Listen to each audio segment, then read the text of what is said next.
Metal screeched like a wounded animal before silence filled my overturned SUV. Blood blurred my vision, but I only saw my 7-week-old son waiting at home. I thought the crash was the worst pain, but I was wrong. The real agony came 10 minutes later when my mother snapped, "Don't ruin my dinner party just because you can't drive." She chose her reputation over her grandson, and that was the last mistake she would ever make. My name is Ivy Thistledown. I am 29 years old, and until tonight, I defined myself by my ability to solve problems. As the creative director at Nexus Horizon, a top-tier media firm here in Denver, my job was to take chaotic concepts and forge them into streamlined, profitable realities. I managed million-dollar campaigns, smoothed over PR disasters, and directed teams of 50 people without breaking a sweat. I was the person everyone called when things fell apart. I was the fixer. I was the strong one. But as I hung upside down in my crushed SUV, listening to the drip of gasoline and the howling wind of a Colorado blizzard, I realized that my title, my salary, and my competence meant absolutely nothing. None of it could unbuckle this seatbelt. None of it could fix my shattered leg. And none of it could get me home to my son. The accident had happened in a heartbeat. 1 second, I was gripping the leather steering wheel, navigating the treacherous whiteout conditions on the highway, mentally calculating how long it would take to relieve my neighbor, Mrs. Gable. The next second, the world ended. A massive pickup truck, sliding sideways across the ice like a runaway train, crossed the median. I saw the headlights first. They were blindingly bright. 2 artificial suns burning through the swirling snow. Then came the sound. It was not a crash. It was a detonation. Metal folded over metal with a scream that vibrated in my teeth. The airbag exploded into my face like a prizefighter's fist, filling the cabin with white dust and the acrid smell of burning chemicals. My car spun. Once, twice, the horizon flipped, the roof crunched, then silence. I do not know how long I was unconscious. It might have been 5 seconds or 5 minutes. I woke to the sensation of freezing cold air biting at my exposed skin. The windshield was gone. Snow was drifting into the cabin, settling on my eyelashes. My left arm dangled uselessly toward the roof, which was now the floor. Pain was not immediate. It arrived in waves, starting as a dull throb in my head before screaming down my spine and exploding in my lower body. I tried to move my legs. I screamed. The sound was ragged and animalistic. My left leg was pinned, crushed beneath the crumpled dashboard. Even through the shock, I knew it was broken, badly, but the pain was secondary. The panic that seized my chest had nothing to do with my injuries. Leo. My son was 7 weeks old. He was at home, 20 minutes away, with Mrs. Gable. She was a kind woman, a grandmotherly figure who lived 3 doors down. But she was not a nanny. She had only agreed to watch him for 2 hours while I ran to the office to sign off on a crisis project. I was supposed to be back by 5:30. It was now nearly 6, and worse, Mrs. Gable had called me right before I left the office. Her husband had fallen down the stairs. She was frantic. She needed to get to the hospital. She was waiting for me to walk through the door so she could leave. "I am coming," I had told her. "I am driving fast." Now I was not driving anywhere. I needed to call her. I needed to find someone. My phone. Where was my phone? I patted the ceiling of the car, feeling around in the broken glass and snow. My fingers brushed against smooth metal. I grabbed it. The screen was spiderwebbed with cracks. But when I pressed the side button, the light flared to life. Thank God. I tried to think, who could I call my husband? Ethan was stuck in Chicago. All flights were grounded due to the storm system covering the Midwest. He was helpless. My friend Sarah was out of town. The others were working. There was only one option, the option I hated, but the only one that made sense. My parents. They lived in the Cherry Hills district, barely 15 minutes from my house. They were closer to Leo than anyone else. I knew they had plans tonight, but this was an emergency. This was life and death. My fingers left smears of blood on the screen as I dialed my mother. Beatrice, The phone rang. 1 ring, 2 rings, 3 rings. Hello? The voice was irritated, sharp. I could hear the clink of silverware and the hum of polite conversation in the background. Jazz music played softly.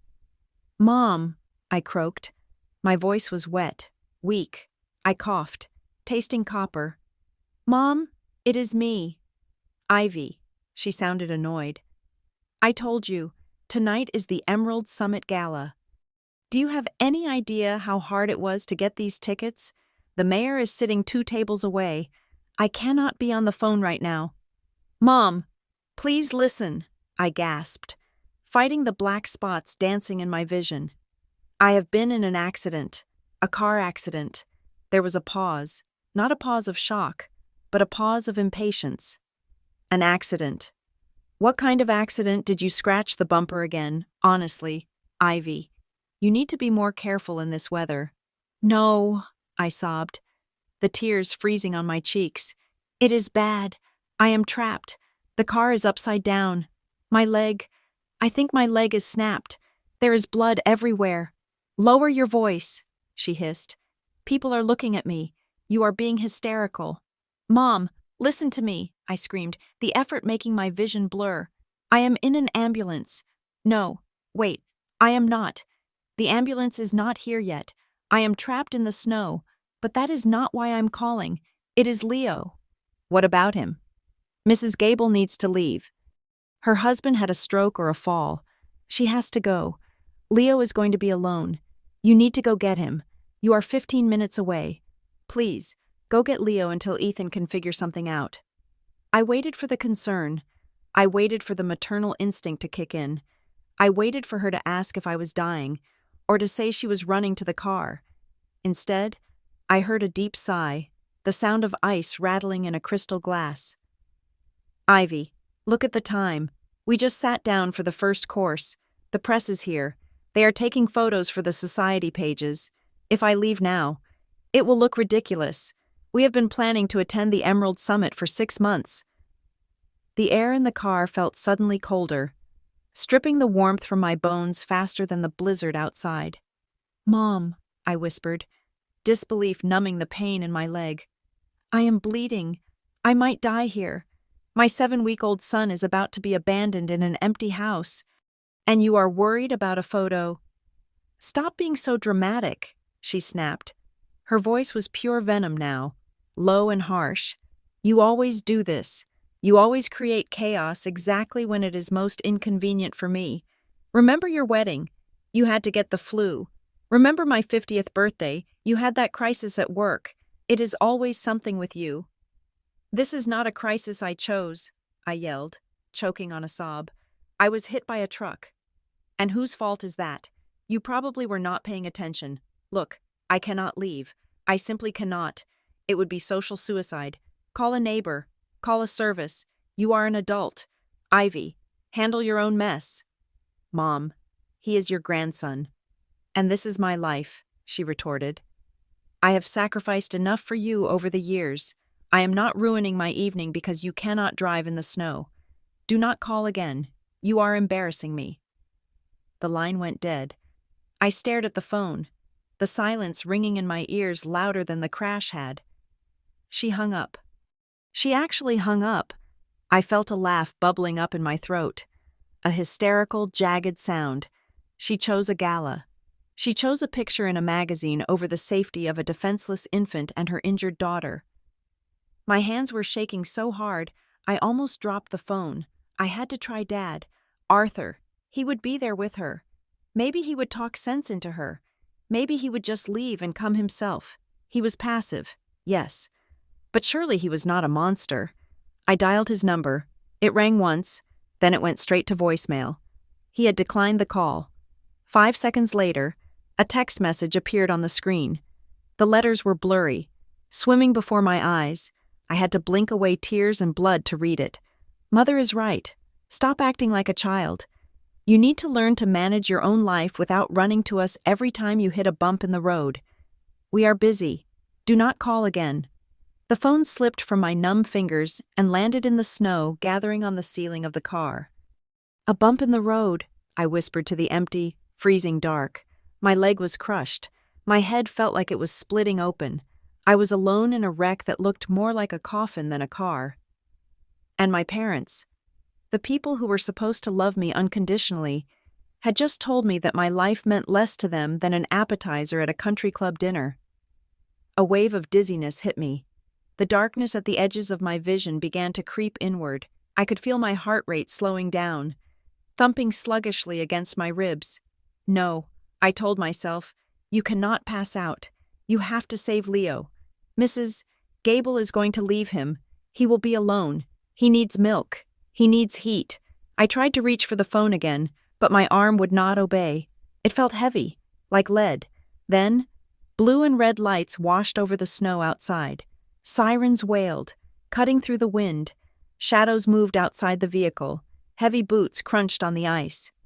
Over here, we have a vehicle rollover, a voice shouted. It sounded far away, underwater. A face appeared in the broken window, a firefighter. He looked young, his eyes wide with concern beneath his yellow helmet. "Ma'am, can you hear me? My name is Miller. We are going to get you out." "My son," I whispered. I tried to grab his jacket, but my fingers just twitched. "My son is alone.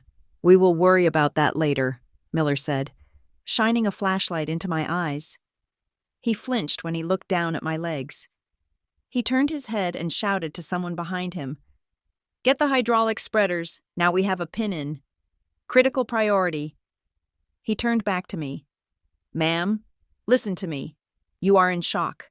We need to get you out of here immediately. You have lost a lot of blood." "No," I pleaded, forcing the words through my chattering teeth. "I need to call." "We are taking you to County General," he said, his voice firm but kind. "You need surgery. Your leg is caught in the crushing zone. We have to cut the car apart. Stay with me. Do not close your eyes." Surgery. The word floated in the air. Surgery meant anesthesia. Surgery meant hours of unconsciousness. Surgery meant I would not be able to call anyone else. I would not be able to find a sitter. I would not be able to save Leo. "Wait," I gasped. "Please, my baby." "Focus on me," Miller said, reaching in to stabilize my neck. "Just breathe."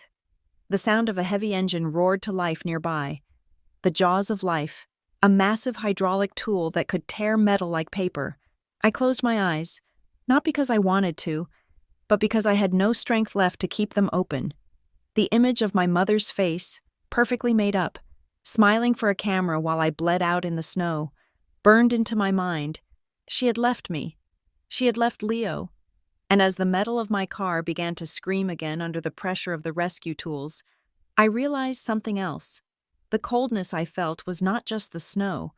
It was the freezing realization that I was an orphan. I had parents, yes. They were alive. They were eating gourmet food 20 minutes away. But for all intents and purposes, I was an orphan, and my son was alone. "Stay with us," Miller shouted. The world went white, then gray, then pitch black. The last thing I heard was the sound of my own heart breaking. Louder than the sirens, louder than the storm, consciousness returned to me in jagged, disorienting fragments. There was the rhythmic thumping of tires on asphalt, the smell of rubbing alcohol, and the piercing beep of a cardiac monitor that seemed to sync with the throbbing in my skull. I was strapped to a gurney, the interior of the ambulance swaying violently as the driver navigated the blizzard that had nearly claimed my life. My left leg was immobilized, encased in a rigid splint that did little to dull the white-hot agony radiating from my thigh. But the physical pain was a distant second to the terror clawing at my chest. Leo. The name was a mantra in my mind, a desperate prayer. My mother had refused him, my father had ignored him, and now, time was running out. Mrs. Gable, my neighbor, had to leave. She had been clear about her own emergency. If she walked out that door, my 7-week-old son would be alone in a dark house, hungry and terrified. I turned my head, fighting the cervical collar that locked my neck in place. The paramedic, Miller, was typing something into a laptop, his face illuminated by the harsh blue glow of the screen. My phone, I rasped. My throat felt like it was filled with ground glass. Please, I need my phone. Miller looked up, his expression softening.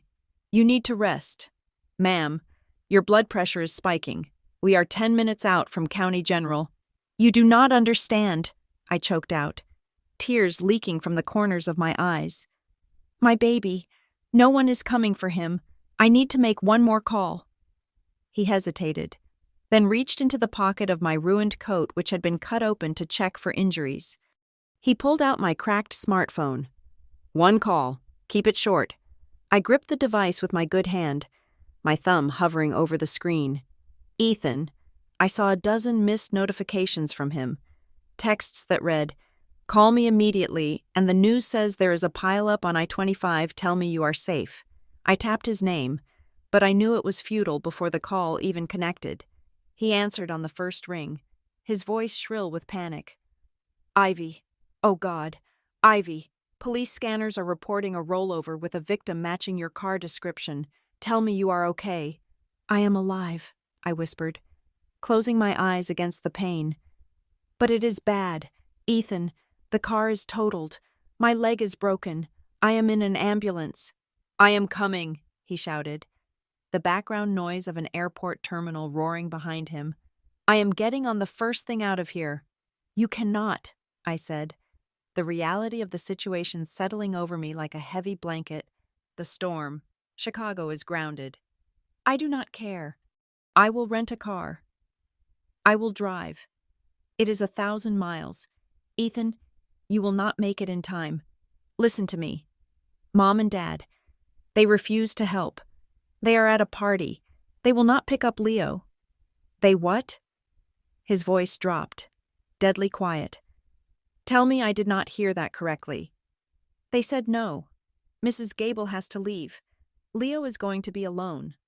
I will kill them, Ethan snarled, a raw, primal sound I had never heard from my gentle husband. I will tear them apart. Focus, Ethan. We need a solution now. Then, through the haze of pain, medication, and shock, a memory surfaced. It was from 5 months ago, when I was waddling through my 3rd trimester, driven by a nesting instinct that bordered on paranoia. I had researched every worst-case scenario. Fire evacuation plans, SIDS monitors, and emergency childcare services. I had found a company that catered to high-profile clients in Denver, a service that promised 24-hour rapid response for executives and politicians. It had seemed excessive at the time, a waste of money to even pay the registration fee. But I had done it. I had saved their number under emergency care. Guardian angels, I whispered. What? Ethan asked. I have a backup. I have to go. Ethan, I love you. Get here when you can. I hung up before he could protest. My fingers trembled as I searched for the contact. Guardian angels. Priority line. I pressed call. It rang twice. Guardian angels. This is Sarah speaking. How can we assist you tonight? The voice was calm, articulate, and professional. It was the polar opposite of my mother's dismissive tone. It sounded like safety.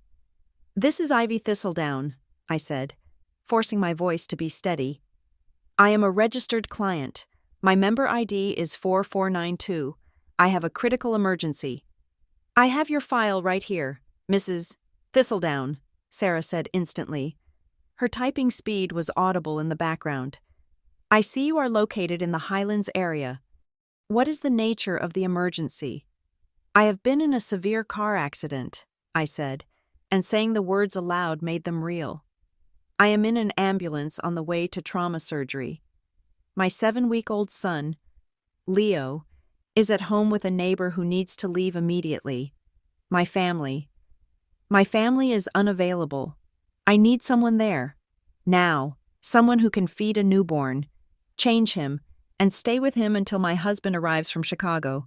It could be 24 hours, maybe longer. There was no hesitation, no sighing, no complaints about dinner parties or inconvenience. We have a Tier 1 pediatric nurse available in your district, Sarah said, her voice an anchor in the storm. Her name is Martha. She has 30 years of NICU experience and is fully vetted. She is equipped with a four-wheel drive vehicle. I am dispatching her immediately. She can be at your doorstep in 30 minutes. 30 minutes? I asked, a sob breaking through. Is that a guarantee the roads are terrible? Martha is the best driver we have. She will be there. Do you grant us permission to access the home via the keypad code on file? Yes, the code is 8021. Consider it done. Mrs. Thistledown, we will coordinate with your neighbor. Focus on your recovery. We have Leo. Thank you. I wept. Oh God, thank you. We are with you, Sarah said softly. I will keep the line open until Martha confirms arrival. Or I can text you updates. Which do you prefer? Text me. I am arriving at the hospital. The ambulance lurched to a halt. The back doors flew open, letting in a blast of Arctic air and the chaotic sounds of the emergency bay. Voices shouted orders. Trauma 1. Orthopedics. Get a CT scan. I was unloaded, the world turning into a blur of fluorescent lights and ceiling tiles rushing past. Pain medication was pushed into my IV. The edges of my consciousness began to fray. Doctors were cutting my clothes off. Someone was asking about allergies. Someone else was manipulating my leg, sending spikes of agony through my nervous system that made me scream, but my hand remained clutched around my phone. Time became elastic. I did not know if minutes or hours had passed. I was lying on a gurney, a nurse wiping blood from my forehead, when the phone buzzed against my chest. I lifted it with agonizing slowness. A text message from Sarah at Guardian Angels. Martha has arrived. Mrs. Gable has been relieved. Leo is safe. Attached was a photo. I tapped the image to enlarge it. There, in the soft glow of the nursery nightlight, was my son. He was wrapped snugly in his favorite star-patterned swaddle. He was fast asleep, his tiny rosebud mouth slightly open, resting securely in the arms of a woman I had never met. Martha wore scrub tops and a kind smile, her graying hair pulled back in a practical bun. She looked like safety. She looked like warmth. The relief that washed over me was so profound it felt physical, like a weight being lifted from my crushed chest. A stranger, a complete stranger, was holding my son with more care and tenderness than his own grandmother could muster. Mrs. Thistledown. I looked up. A tall man in surgical scrubs stood over me. He had tired eyes but a reassuring demeanor. I am Dr. Evans, he said. We have reviewed your scans. You have a comminuted fracture of the left femur, 3 broken ribs, and a severe concussion. We need to operate on your leg immediately to place a rod and stabilize the bone. If we do not, you risk permanent damage or an embolism. Do it, I whispered. My son is safe. The surgery will take about 4 hours, he continued, signing a clipboard. You are going to be here for a while, Ivy. Given the severity of the break and the trauma to your ribs, I am admitting you for a minimum of 2 weeks. You will need physical therapy before you can even think about going home. 2 weeks, 14 days, under normal circumstances. The thought of being away from my newborn for 2 weeks would have broken me, but knowing Martha was there, knowing Ethan was fighting his way across the country, I felt a strange sense of peace. Okay, I said. 2 weeks. We are going to put you under now, the anesthesiologist said, placing a mask over my face. Count backward from 10. 10, I murmured, as the darkness rushed in to claim me. My mind did not go to the accident. It went to the 2 women who were currently defining my existence. On one side of the city, there was Martha, a woman I was paying $75 an hour, a woman who had driven through a blizzard to hold a baby she did not know, sending me proof of his safety so I could survive surgery without fear. On the other side of the city, at the Emerald Summit Gala, was Beatrice, my mother. She was likely sipping vintage champagne right now, laughing at a joke made by the mayor, adjusting her diamond earrings, and complaining to her friends about her dramatic daughter who tried to ruin her evening. The contrast was so sharp it cut deeper than the scalpel ever could. The stranger was my salvation. My mother was my executioner. 9, I whispered, and then, There was nothing but the merciful, empty dark. The recovery room was quiet, save for the rhythmic hum of the machinery keeping me alive. The anesthesia was wearing off, leaving behind a dry mouth and a clarity of mind that felt almost dangerous. I stared at the ceiling tiles, counting the little perforations, trying to ignore the heavy, throbbing sensation in my left leg where a titanium rod now held my femur together. The physical pain was manageable, dulled by the drip of morphine. It was the other pain, the invisible one, that was sharpening its claws. Lying there in the antiseptic silence, stripped of my corporate title, my busy schedule, and my physical autonomy, I found myself doing what I always did when faced with a disaster. I audited the situation. I looked at the ledger of my life, specifically the column marked family, and for the first time in 10 years, I allowed myself to see the red ink. It started a decade ago. I was 19, a sophomore in college, already making waves with my first graphic design startup. My parents, Arthur and Beatrice Thistledown, were the picture of Denver old money. They drove luxury sedans, vacationed in the Alps, and held court at the country club. To the outside world, they were untouchable. But one rainy Tuesday, they had summoned me home, not for a family dinner, but for a confession. Their boutique investment firm had collapsed, bad bets, market shifts, and my father's arrogance had wiped them out. They were not just broke, they were underwater.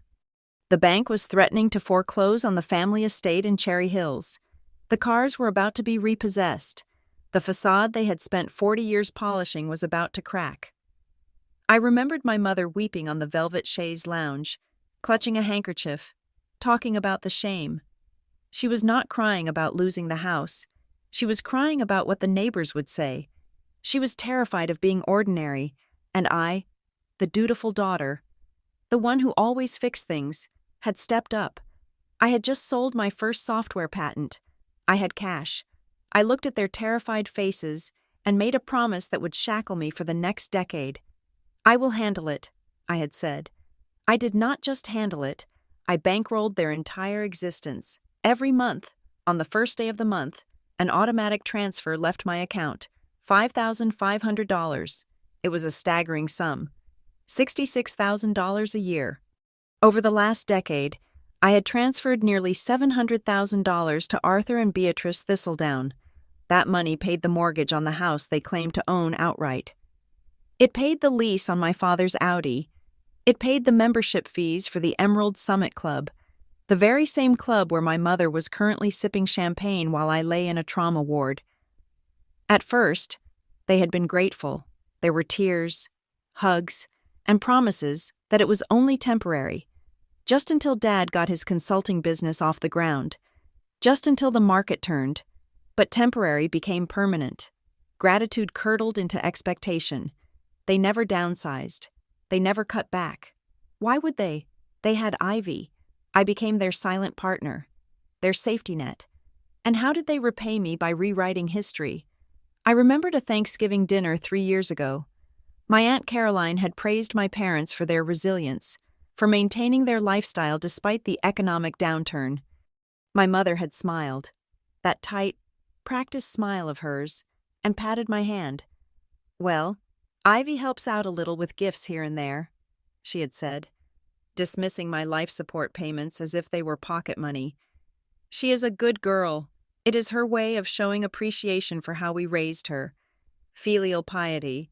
You know," I had sat there, chewing my turkey, swallowing the rage. Appreciation. I was not showing appreciation. I was paying a ransom. I was buying their dignity so they would not have to admit to the world that they were failures. And then there was Clara, my younger sister, the golden child. While I was pulling 80-hour weeks at Nexus Horizon to fund the family scholarship, Clara was finding herself. At 24, Clara's resume was a blank page, but her passport was full of stamps. She was currently in her influencer phase, which mostly involved posting photos of expensive brunches and designer handbags. Handbags that, indirectly, I had paid for. The dynamic was sickeningly clear in the stark light of the hospital room. My parents did not demand rent from Clara. They did not ask her to contribute. Instead, they funneled the money I gave them into her lifestyle. I was effectively subsidizing my sister's disdain for me. "Ivy is such a bore," Clara had said at Christmas, loud enough for me to hear from the kitchen where I was finishing the dishes because the caterer they hired with my money had left early. "She is always working. She does not know how to enjoy life. It is sad. Really, she is obsessed with money." The irony was so thick it choked me. I was obsessed with money because I was the only one earning it. I worked myself into the ground so they could play pretend. I drove a sensible sedan so they could drive luxury imports. I lived in a modest townhouse so they could stay in a mansion. I had convinced myself it was duty, that this was what family did. You supported each other. You carried the load. But tonight, the load had crushed me. I closed my eyes, replaying the phone call from the ambulance. The image was high definition in my mind.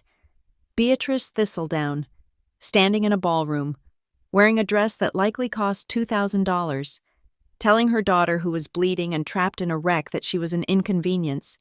She had weighed my life against a dinner party, and the dinner party had won. She had weighed her grandson's safety against her social standing, and the social standing had won. The transaction was complete. I had invested $700,000 in these people. I had invested my love, my loyalty, and my youth, and the return on investment was zero. Actually, it was negative. It was a deficit of the soul. They did not love me. They loved the lifestyle I provided. They loved the security I ensured. To them, I was not a daughter. I was a utility. I was like the electricity or the water service. You do not thank the electricity for turning on the lights. You only notice it when it goes out. Well, the power was about to go out. A nurse walked in to check my vitals, interrupting my dark reverie. She smiled kindly, adjusting the drip on my IV stand. "Your husband called the front desk," she whispered. "He is in a rental car, driving through the storm. He said to tell you he is passing through Nebraska. He loves you." Ethan, my sweet, furious Ethan. He was driving through a blizzard because he would burn the world down to get to me. That was love. That was family. Martha, the nurse from Guardian Angels, was sitting in my living room right now, holding a baby she did not know, simply because it was her job and she had a heart. That was humanity. My parents had neither. "Can you hand me my phone?" I asked the nurse. "It is on the bedside table." "You should rest. Honey, please, I just need to check one thing." She hesitated, but handed me the device. The screen was shattered, a spiderweb of glass over the glowing display. It was fitting. My connection to the world was broken, just like my connection to the people who raised me. I waited until the nurse left the room before I unlocked the phone. My thumb hovered over the apps. I did not open Instagram. I did not open my email. I opened the banking app for Liberty Prime Bank. The blue logo loaded, spinning for a second before revealing my balance. I navigated to the Scheduled Transfers tab. There it was, a pending transaction scheduled for tomorrow morning, the first of the month. Recipient Arthur and Beatrice Thistledown joint account. Amount $5,500. Memo mortgage expenses. I stared at the numbers. That money represented hours of my life. It represented vacations I did not take, investments I did not make, and a college fund I had not yet started for Leo. It represented the price of my parents' love, a subscription fee I had been paying for a decade. I thought about the bump in the road text my father had sent. I thought about my mother's sigh when I told her I was in an ambulance. I thought about Clara calling me a bore while spending my earnings on Gucci slides. My finger hovered over the edit button. For 10 years, I had been the safety net. I had caught them every time they fell. I had cushioned their reality with my hard work. I had allowed them to live in a fantasy world where actions had no consequences and money grew on the ivy tree. Tonight, they had let me fall. They had watched me plummet and complained about the noise I made when I hit the ground. The anger in my chest was not hot anymore. It was cold. It was the freezing, absolute zero of dead space. It was the clarity of a business decision made after a long, unprofitable quarter. I tapped the screen. The options menu popped up. Skip payment, edit amount, cancel series. I did not hesitate. I did not tremble. The fear of their reaction, the guilt that had controlled me for a third of my life, was gone. It had been left in the wreckage of my SUV, bleeding out into the snow alongside my old self. I pressed cancel series. A confirmation box appeared. Are you sure you want to cancel this recurring transfer? This action cannot be undone. I am sure, I whispered to the empty room. I tapped confirm. The screen refreshed. The list of scheduled transfers was now empty. The pipeline was shut off. The faucet was dry, but I was not done. I navigated to the credit card section.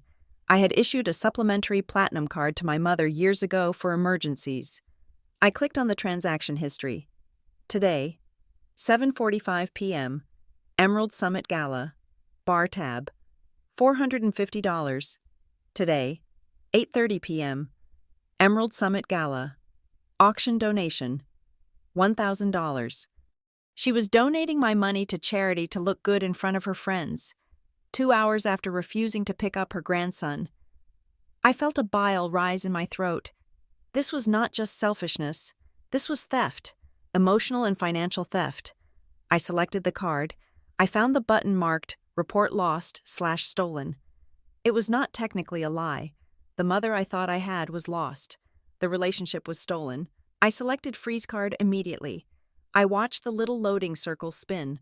Card ending in 4022 has been frozen. All future transactions will be declined.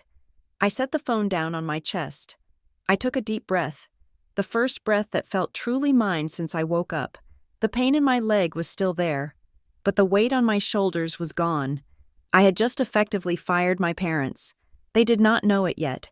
They were likely still at the gala, laughing, drinking, basking in the warmth of their unearned status, but the winter was coming for them, the real winter. Not the snowstorm outside, but the financial freeze I had just initiated. Tomorrow, the sun would rise, the snow would melt, and the thistledown house of cards, built on the foundation of my generosity, would begin to collapse.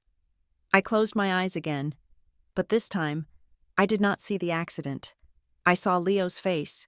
I saw the future I was going to build for him, a future where love was given freely, not purchased in monthly installments. The ATM was out of order, permanently. The glow of the smartphone screen was the only source of warmth in the sterile hospital room. My thumb hovered over the banking app interface of Liberty Prime Bank. I had already initiated the cancellation of the monthly stipend and frozen the credit card. But as I stared at the dashboard, I realized that was not enough. Stopping the flow of money was defensive. I needed to go on the offensive. I needed to reclaim the resources I had foolishly earmarked for people who viewed me as disposable. I navigated to the savings section. There was an account labeled Parental Emergency Fund. It was a sub-account I had created 5 years ago. I had been depositing extra bonuses and dividends into it, preparing for the day my father's heart condition might require surgery or my mother might need long-term care. It was my safety net for them. The balance stared back at me, $42,850. $42,000 sitting there, waiting to save people who could not be bothered to drive 20 minutes to save my son. I clicked on the account settings. My heart was pounding, not with fear, but with a strange, adrenaline-fueled clarity. I selected the option to transfer funds. I did not have an account for Leo yet. I needed to make one. My fingers flew across the cracked screen. I selected Open New Account. I chose a high-yield custodial trust. When the prompt asked for the beneficiary name, I typed it out with a trembling hand: Leo Ethan Thistledown. The account was created in seconds. Now came the transfer. I moved the entire balance of the Parental Emergency Fund, every single cent of that $42,850 into Leo's new trust. Reason for transfer, the app asked. I typed, "For a future that matters." I pressed confirm. The numbers vanished from the Parental Emergency Fund, leaving a balance of 0. They reappeared instantly in Leo's account, just like that. The safety net was gone. If my father needed surgery now, he would have to sell his golf clubs. If my mother needed care, she would have to liquidate her jewelry. I was no longer their insurance policy. I took a deep breath, the air rattling in my bruised chest. I felt lighter. The financial umbilical cord had been severed. Then, the door to my hospital room burst open. I flinched, dropping the phone on the sheets. A figure stood in the doorway, framed by the hallway light. He was covered in snow. His coat was soaked through. His hair was plastered to his forehead, and his face was pale with exhaustion. "Ethan," I whispered. My husband did not say a word. He crossed the room in 2 strides. He dropped his wet bag on the floor and collapsed onto the chair beside my bed. Burying his face in the crook of my neck, he was shaking. I could feel the cold radiating off his clothes, smelling of winter air and stale airport coffee. "I thought I lost you," he muffled against my skin. "God, Ivy, I thought I lost you." I wrapped my arms around his damp shoulders, ignoring the sharp spike of pain in my ribs. "I am here. I am okay." He pulled back, his eyes frantically scanning my body. He looked at the bandages on my head, the cast on my leg, the bruises blooming across my collarbone. His eyes filled with tears, and his jaw tightened. "The doctor said they had to put a rod in your leg," he said, his voice cracking. "He said you were trapped for 40 minutes. It felt longer," I admitted. "And Leo?" "He is safe. Martha is with him. She sent another photo 10 minutes ago. He is eating." Ethan let out a long, ragged breath, running a hand through his wet hair. I drove like a maniac. The rental car slid off the road twice in Nebraska. I did not care. I just needed to get here. He paused, his gaze hardening. "Now tell me exactly what happened with your parents." I hesitated. I knew Ethan. He was the kindest man I knew. A man who moved spiders outside instead of killing them, but he was also fiercely protective. "I called them," I said quietly. "I called Mom first. And she was at the Emerald Summit Gala. She told me she could not leave because the mayor was there. She said I was being dramatic." Ethan went still. It was a terrifying kind of stillness. "She said what?" "She said I was ruining her evening. She refused to pick up Leo. Then I called Dad. He sent me a text telling me to grow up and handle it myself." Ethan stood up. He did not move frantically. He moved with a cold, precise purpose. He buttoned his coat. He picked up his car keys from the bedside table. "Where are you going?" I asked, alarm spiking in my chest. "I am going to the Emerald Summit," he said. His voice was devoid of emotion, flat and deadly. "I am going to walk into that ballroom. I am going to find your mother and father, and I am going to put Arthur through a table." "Ethan, stop." "No, Ivy. They left my wife to die in the snow. They abandoned my son. They do not get to finish their dessert." "Ethan." I reached out and grabbed his wrist. My grip was weak, but it was enough to make him pause. "Look at me." He turned, his eyes blazing with a fury I had never seen before. "How can you be calm? They are monsters." "I am not calm," I said. I am furious, but violence is not the answer. If you go there and make a scene, you will get arrested. You will spend the night in jail instead of here with me, and you will give them exactly what they want."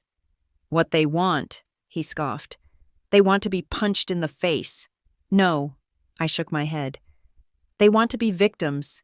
If you attack them, they become the martyrs. They will tell everyone that their crazy son-in-law assaulted them. They will use it to gain sympathy. They will spin the narrative. Oh, poor us. We were just at a charity event and he attacked us." Ethan's shoulders slumped slightly, the logic piercing through his rage. "So what do? We just let them get away with it." "No," I said, a dark smile touching my lips. "We do something much worse. We take away the only thing they actually love." Ethan looked at me, confused. "What is that? Their money? Their status? Their ability to look down on everyone else?" I picked up my phone and turned the screen toward him. I showed him the zero balance in the emergency fund. I showed him the canceled transfer confirmation. I showed him the frozen credit card status. I cut them off. Ethan, everything, the mortgage, the car payments, the club fees, it is all gone. As of 5 minutes ago, they are destitute. Ethan stared at the screen, blinking. You really did it. I did. But they are at the gala right now. They are probably running up a tab. Exactly, I said. I froze the card they are using. I canceled the supplementary line. Ethan sat back down, the ghost of a smile appearing on his face. So when the bill comes, they will not be able to pay it, I finished. They will be humiliated in front of the mayor, in front of the press, in front of all the people they are trying so hard to impress. That is, Ethan breathed out. That is brutal. It is justice, I said. Let them collapse. Letting them destroy themselves in public is the most painful punishment we could ever inflict. If you go there and scream at them, it is just noise. But if their credit card is declined in a room full of millionaires, that is a death sentence for their reputation. Ethan took my hand and kissed the knuckles, avoiding the IV line. You are terrifying. Ivy Thistledown. Remind me never to cross you. You would never leave our son in a storm, I said softly. No, he agreed. I would die first. We sat in silence for a moment, the storm outside battering the window pane. I could see the tension slowly leaving Ethan's body, replaced by the exhaustion of his journey. He rested his head on the side of the mattress, holding my hand against his cheek. Then, the phone in my lap buzzed. It was a sharp, aggressive vibration.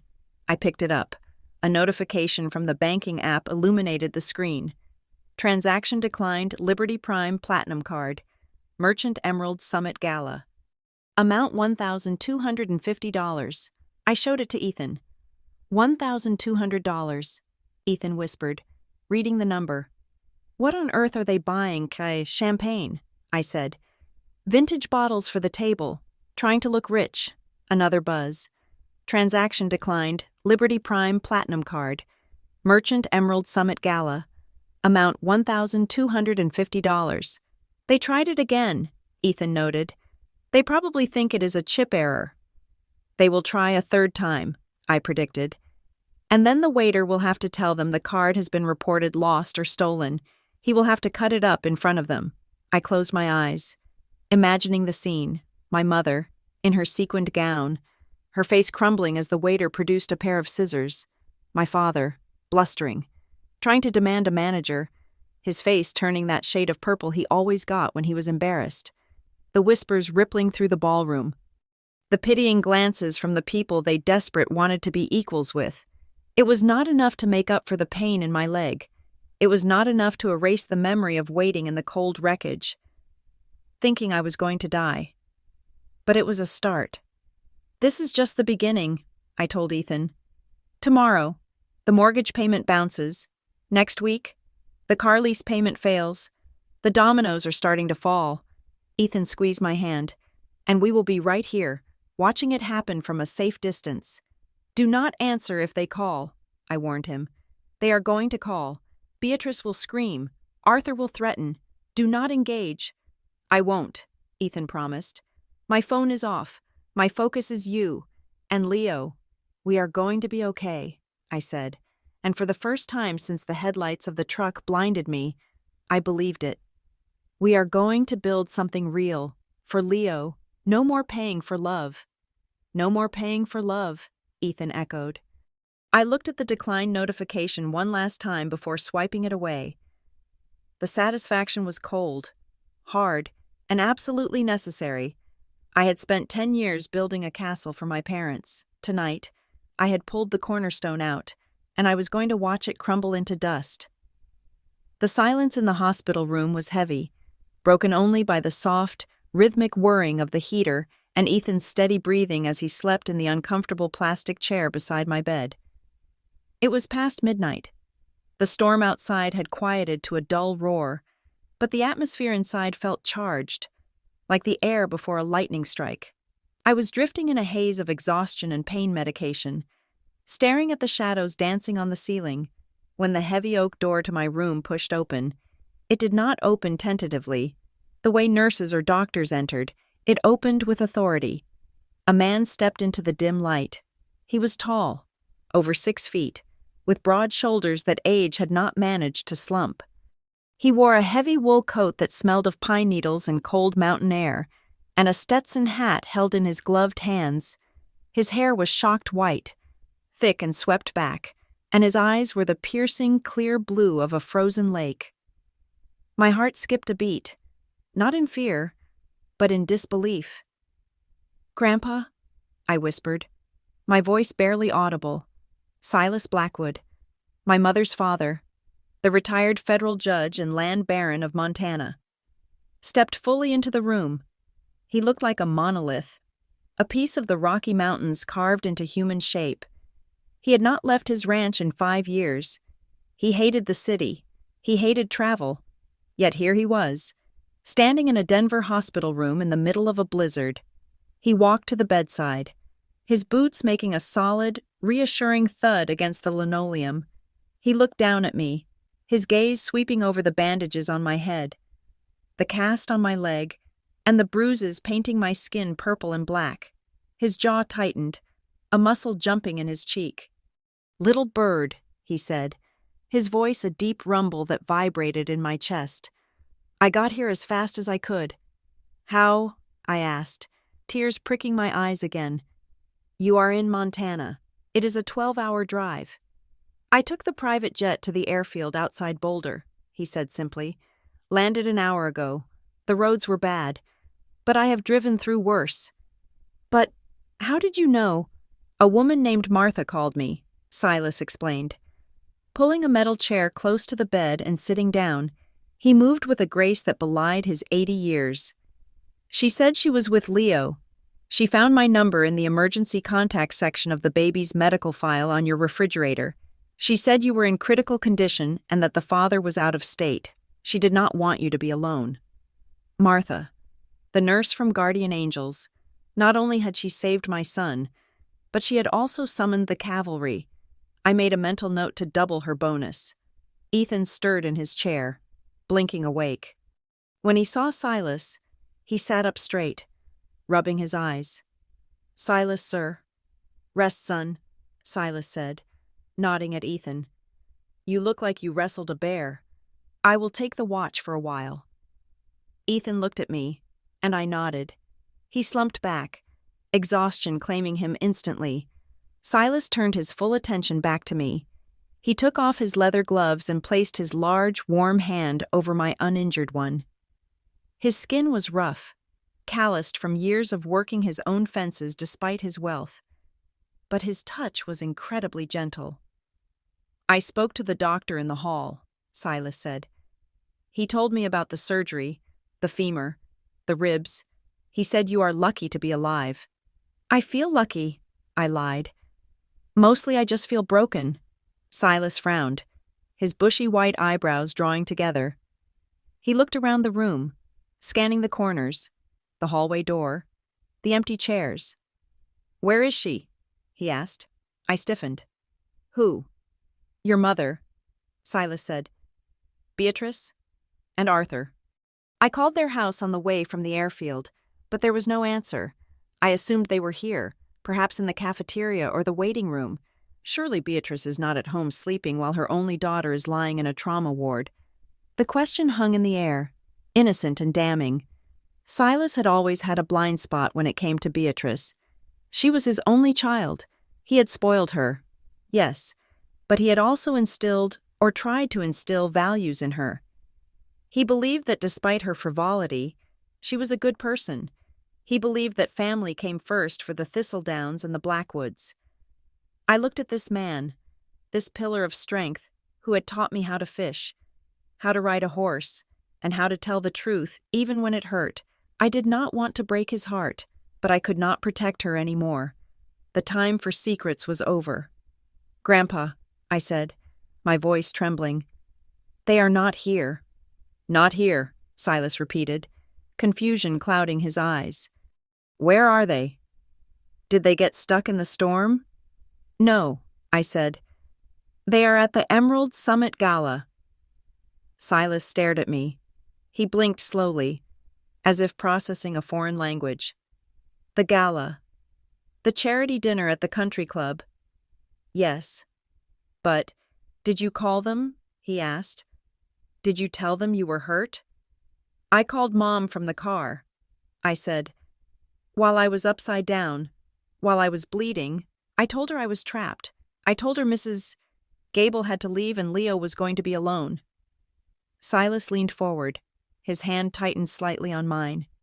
And what did she say? Ivy. She said she could not leave because the mayor was sitting near them, I whispered, the shame of it burning my cheeks. She said I was being dramatic. She said I was ruining her evening. She refused to come get Leo.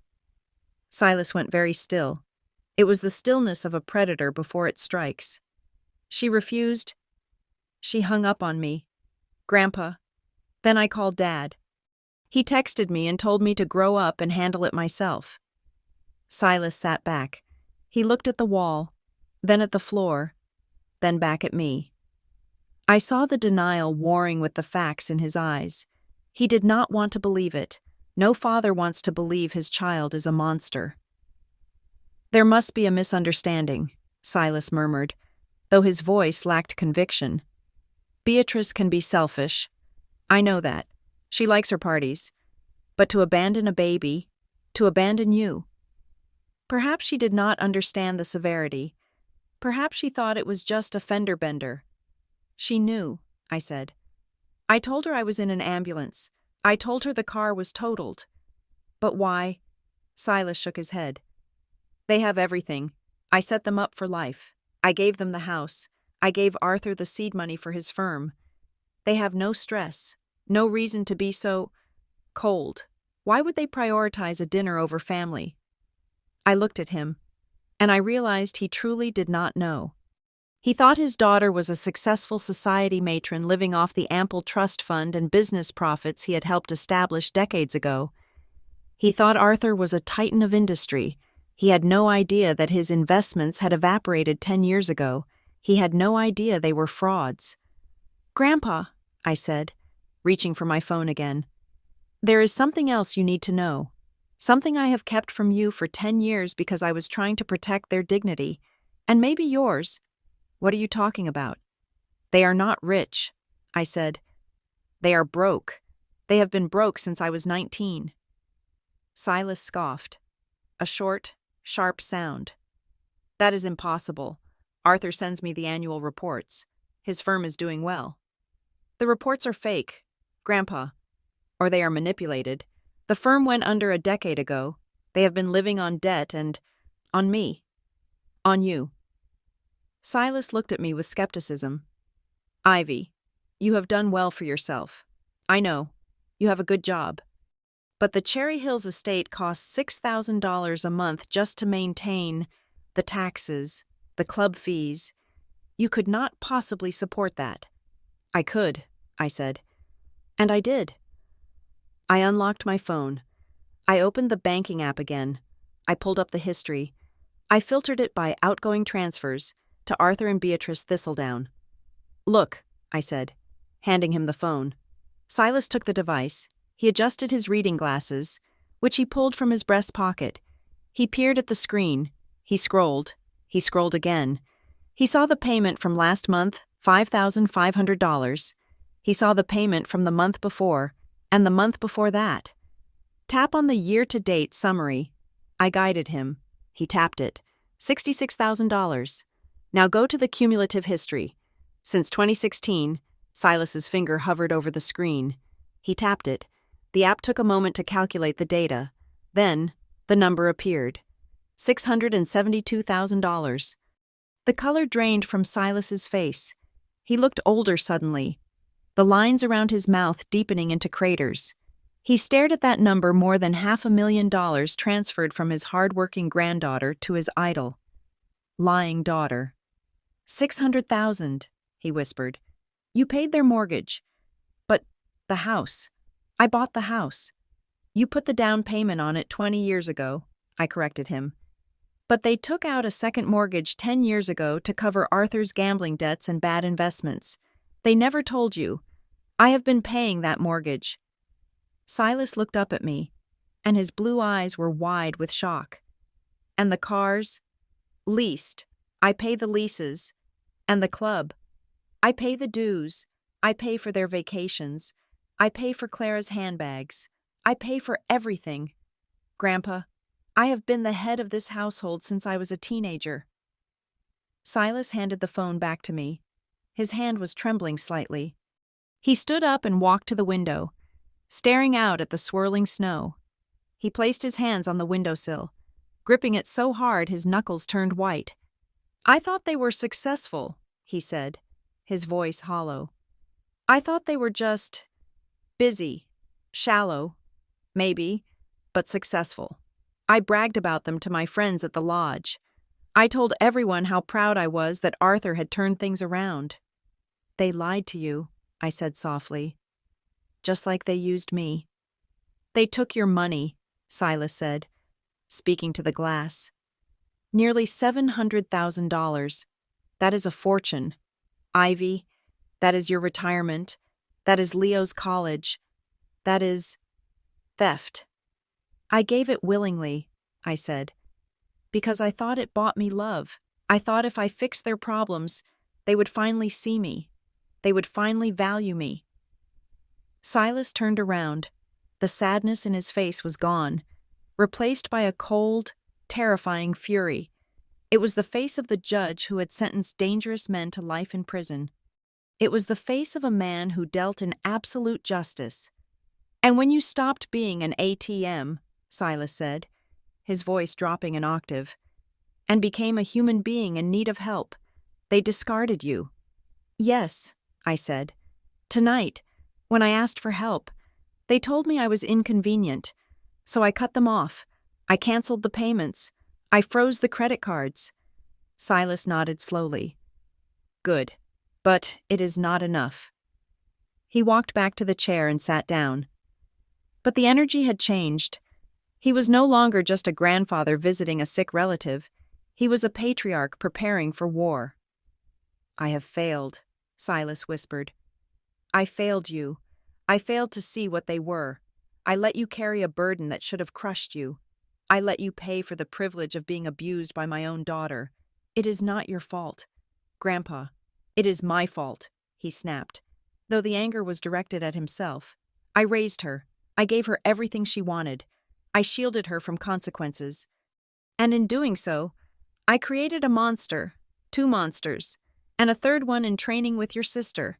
He reached into his coat pocket and pulled out a heavy, leather-bound notebook and a gold fountain pen. He opened it to a fresh page. "I need dates," he said, his pen hovering over the paper. "I need details. When did the second mortgage happen? Which bank holds the note? What is the name of the club manager at Emerald Summit?" "Why?" I asked. "Because," Silas said, looking up at me with eyes that burned like cold stars, "you cut off their allowance, Ivy. That was a good first step, but I am going to cut off their oxygen." "Grandpa, you do not have to." "I do have to," he interrupted. "I have spent my life upholding the law. I believe in justice, and what they did to you leaving you in that wreck, leaving that baby alone, that is criminal negligence in my book. Moral bankruptcy." He wrote something down, the pen scratching loudly in the quiet room. "I raised a daughter who thinks she is royalty," Silas said. "I raised a woman who thinks people are disposable.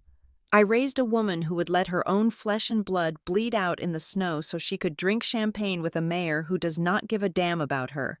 He closed the notebook with a snap. "I am going to dismantle their lives," Silas promised. "Piece by piece, I am going to strip away every lie, every pretense, every stolen dollar. By the time I'm done with them, they will wish they had driven through hell to pick up that baby." He stood up and kissed my forehead. His lips were warm, but his presence was chilling. "Sleep now, Ivy," he said. "You have fought enough. You have paid enough. Let me handle the bill from here on out." "What are you going to do?" I asked as he put his hat back on. I am going to make a phone call, Silas said. And then I am going to teach my daughter the one lesson I clearly forgot to teach her when she was a child. What lesson is that? Silas paused at the door. He looked back, and for a second, he looked incredibly sad. But then the steel returned. That actions have consequences, he said. And tonight, the bill has come due. He walked out, the door clicking shut behind him, leaving me with the certainty that the storm inside the hospital was about to become far more violent than the one outside. The morning sun sliced through the hospital blinds like a razor. Bright and unforgiving, it was a stark contrast to the blizzard that had nearly buried me the night before. The storm had passed, leaving Denver blanketed in a deceptive white purity. But inside room 304 of County General, a different kind of storm was brewing. I was awake, though I wished I was not.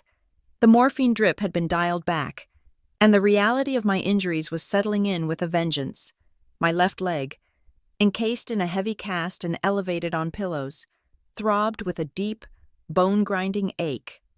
My ribs felt like they were wrapped in barbed wire every time I took a breath, but the physical pain was manageable. It was the dread pooling in my stomach that made me nauseous. Ethan was awake too, pacing the small room with a cup of stale hospital coffee in his hand. He looked like a man who had walked through a war zone. His eyes were bloodshot, his clothes wrinkled from the journey, and his jaw was set in a permanent clench. Grandpa Silas sat in the corner armchair. He had not slept. He sat like a stone statue, his notebook open on his knee, his gold fountain pen capped. He was watching the clock on the wall, waiting. "They will call soon," Silas said. His voice was calm, but it had the heavy, rolling quality of distant thunder. "People like them do not wake up early, but they do wake up angry." "Let them call," Ethan muttered, crushing his empty paper cup. "I am ready." "Remember," Silas said, his blue eyes shifting to me. "You do not defend yourself, Ivy. You do not explain.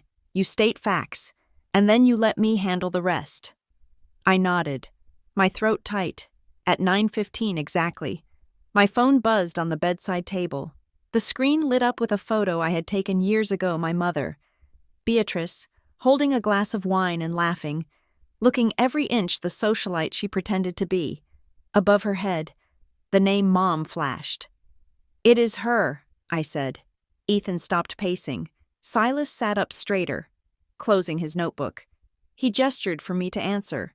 I took a deep breath, wincing as my ribs protested, and swiped the green icon.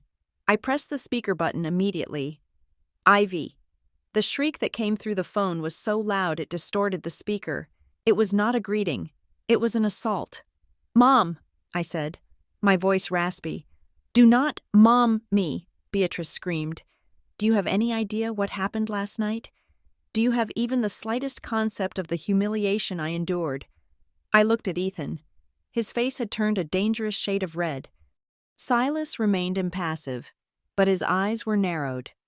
"I am in the hospital, Mom," I said quietly. "I had surgery last night. They put a titanium rod in my leg." "I do not care about your leg," she yelled back. "I care about the fact that when the waiter came to run the bill for the magnum of Dom Perignon, the card was declined. Ivy. In front of the mayor, in front of the chairman of the board. The waiter had to bring the machine to the table 3 times. 3 times. And then, he told me the card had been reported stolen. He cut it up. He took a pair of scissors and cut my platinum card in half, right there on the white tablecloth. I closed my eyes. Picturing the scene, the schadenfreude was there. Yes, but it was mixed with a profound sense of sadness. She had not asked if I was alive. She had not asked about Leo. She had not even paused to breathe before launching into her tirade about a piece of plastic. "I know," I said. "I reported it." There was a stunned silence on the other end. Then, a gasp. You what?" "I reported it lost or stolen," I repeated, keeping my voice steady despite the shaking of my hands. "Because the mother I thought I had is lost, and the money you were spending was stolen." "How dare you?" Beatrice screeched. "That is my money. I raised you. I sacrificed the best years of my life for you. That credit card is the least you owe me. Do you know how much we rely on that line of credit? We have deposits due next week." "I canceled the transfer too, Mom," I said. "The monthly stipend, the mortgage payment, it is all gone. You little bitch," she hissed. Ethan took a step toward the phone, his hands curled into fists. But Silas held up a hand, stopping him. "I need that money." "Ivy," Beatrice cried, her voice shifting from rage to a manipulative, frantic whine. "Your father and I have already booked the flights for the European tour. We are supposed to go to Tuscany next week. The deposit for the villa is due on Tuesday, $5,000. If we do not pay it, we lose the reservation. We have told everyone we are going. We have posted about it on Facebook. I suggest you cancel the trip," I said cold. "Because I am not paying for Tuscany. I am paying for my hospital bills. Since you refuse to help me, I have to hire a night nurse for when I go home. I have to pay for physical therapy. My money is going to my recovery and to my son." "You are being so selfish," Beatrice shouted. "You always make everything about you. You have insurance, don't you? You make plenty of money at that fancy job. Why do you have to punish us? We are your parents. It is your duty to take care of us." "Duty," I laughed. A dry, painful sound. "Where was your duty last night? Mom, I was bleeding in the snow. I begged you to pick up Leo. You told me you were eating dinner." "Oh, stop bringing that up," she snapped. "You are fine." "You are talking to me, aren't you? You always exaggerate, and Leo is fine. You figured it out. You always figure it out. That is why we rely on you. But to cut us off like this, it is abusive. Ivy, it is financial abuse of the elderly." The audacity was breathtaking. She was claiming abuse because I stopped letting her rob me. "I am done, Mom," I said. "I am done paying for you to pretend you are rich while I work myself to death." "Put your father on," she demanded. "He is furious. He is absolutely furious." Before I could answer, there was a scuffling sound on the other end, and then my father's voice boomed through the speaker. "Ivy Elizabeth Thistledown, Arthur." Thistledown had a voice that he liked to think commanded respect. It was the voice he used to bully waiters and intimidate junior associates. "I am here, Dad," I said. "Fix this," he ordered. "Right now, I want you to call the bank, tell them it was a mistake, unfreeze the cards and reinstate the transfer. And you will add an extra $2,000 this month to cover the embarrassment you caused your mother." "No," I said. "Excuse me." "No," I said again, louder this time. "I am not doing that." "Listen to me, young lady," Arthur snarled. "I do not know who you think you are, but you are treading on thin ice. If you do not restore our funds within the hour, I will disown you. I will cut you out of this family so fast your head will spin. You will never step foot in this house again. You will never see us again." "Is that a threat or a promise?" I asked. "Do not get smart with me," Arthur shouted. "You think you can survive without us. We are the Thistledowns. We are the pillars of this community. You are nothing without our name. You are an ungrateful, spiteful child who thinks she can control her parents with money. Well, it stops now. Restore the funds, or you are dead to us." As he was yelling, my phone chimed with a text message. I glanced at the screen. It was from Clara, my sister. "Clara, what the hell is wrong with you? Mom is literally sobbing on the floor. She says you stole their money. How could you be such a monster? I need to buy a dress for the spring gala next week, and the card isn't working. You are such a selfish bitch. Fix it now." I felt a tear slide down my cheek, not from sadness, but from the sheer, overwhelming toxicity of it all. They were a hydra. You cut off one head, and 3 more screamed at you. Clara, Arthur, Beatrice, they were all the same. They did not see me. They only saw the wallet. "Ivy," Arthur barked, "are you listening to me? I said fix it, or we are done." You are right, Dad, I said, my voice trembling with the finality of it. We are done, but not because you say so, because I say so. You ungrateful little— I have spent 10 years buying your love, I interrupted him. I have spent nearly $700,000 trying to make you proud of me. I spent so long trying to make you care about me the way you care about Clara.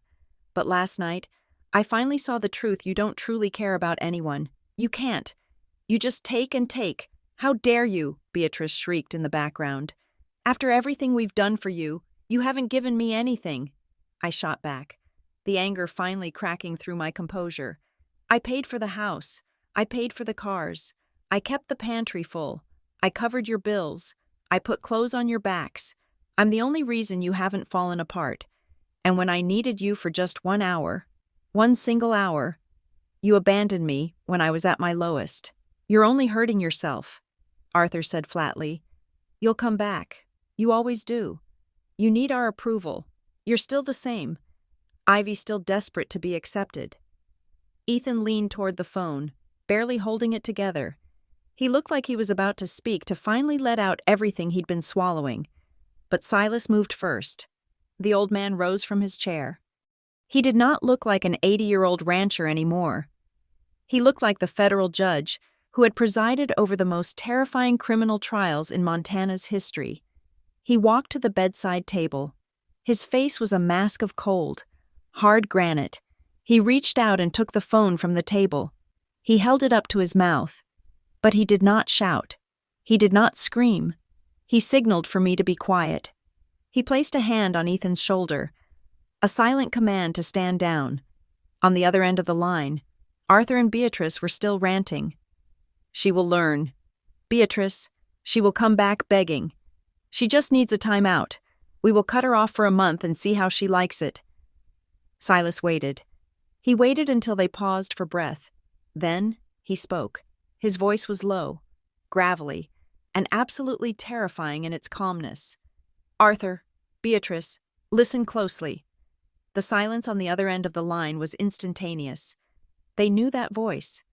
It was the voice of the man who held the purse strings to the inheritance they had been salivating over for decades.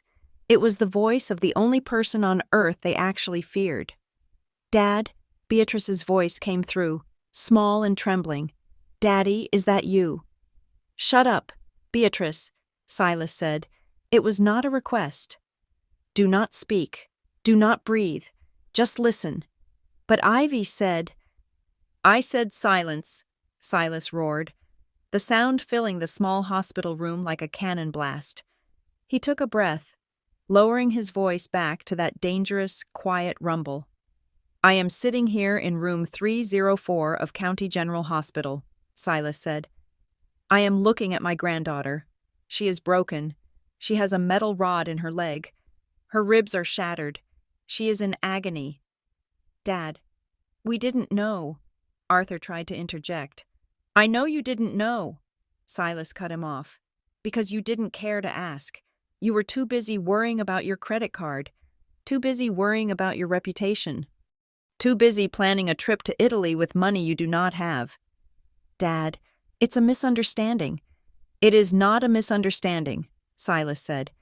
It is a revelation.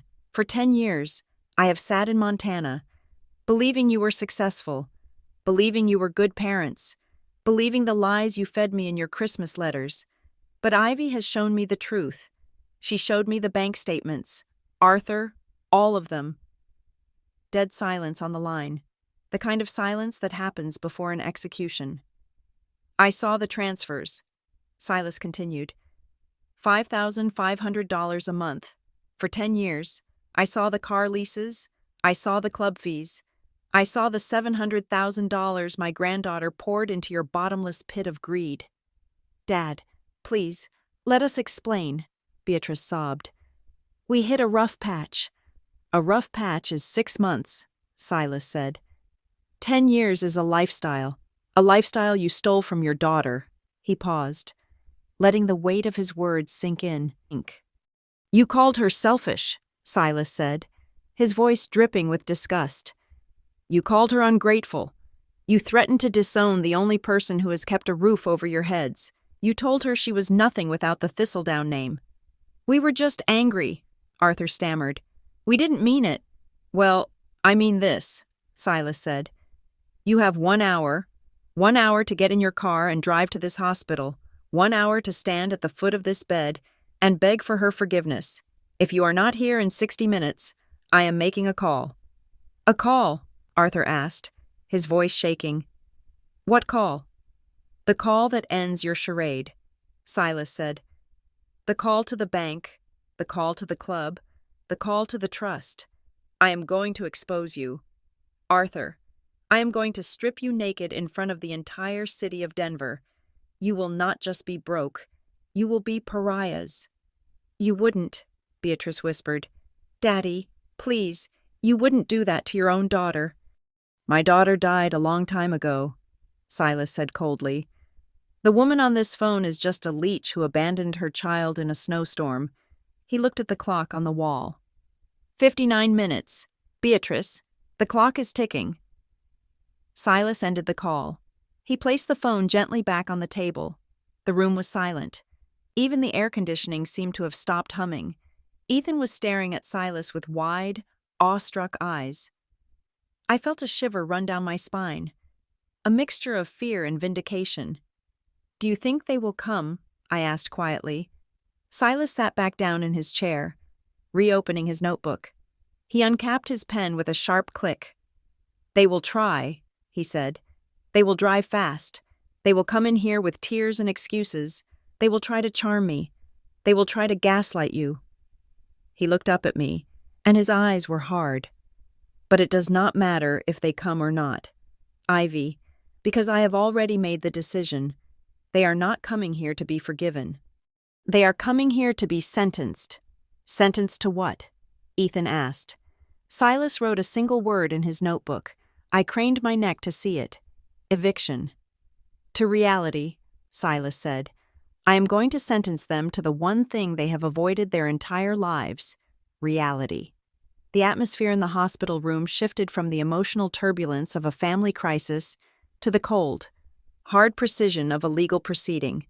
The change was heralded by the arrival of a man who looked less like a human being and more like a weapon in a bespoke suit. His name was Gerald Hoffman. He was my grandfather's personal attorney, a man whose hourly rate could probably fund a small startup. He had arrived 10 minutes after Silas made the call, carrying a leather briefcase that looked heavy enough to contain gold bars. He did not look at the peeling paint on the walls or the cheap linoleum floors. He looked only at Silas, nodding once in a gesture of absolute deference. The papers are drafted as requested, Judge, Hoffman said, his voice smooth and devoid of any regional accent. He placed the briefcase on the rolling table usually reserved for hospital meals. Good, Silas said. He remained seated in the armchair, his posture rigid. Wait. We waited. The clock on the wall ticked with agonizing slowness. 50 minutes had passed since Silas had given my parents the ultimatum. 50 minutes to drive a 20-minute distance. 50 minutes to show that their daughter's life was worth more than their social calendar. I looked at Ethan. He was sitting on the edge of my bed, holding my hand so tight his knuckles were white. He was staring at the phone on the bedside table as if it were a bomb. They are not coming, I whispered. The realization did not hurt as much as I thought it would. It felt more like a diagnosis being confirmed. They are not going to show up. Give them the full hour, Silas said. His eyes closed. A man should be given every chance to talk himself into a corner before the consequences quietly arrive.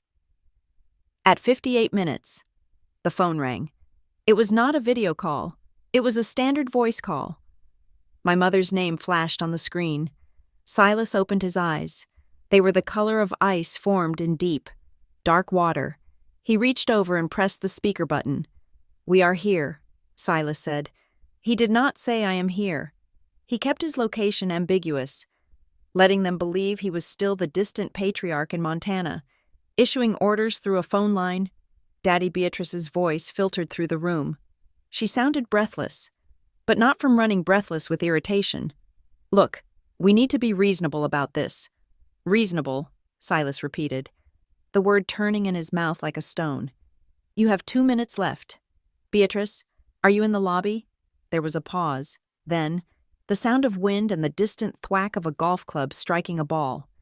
"Well, no," Beatrice said, her tone shifting to that condescending lilt she used when she thought someone was being senile. "We are at the club. The Emerald Summit charity tee-off is starting in half an hour. Daddy, you have to understand. We are the honorary chairs. We cannot just abandon the event.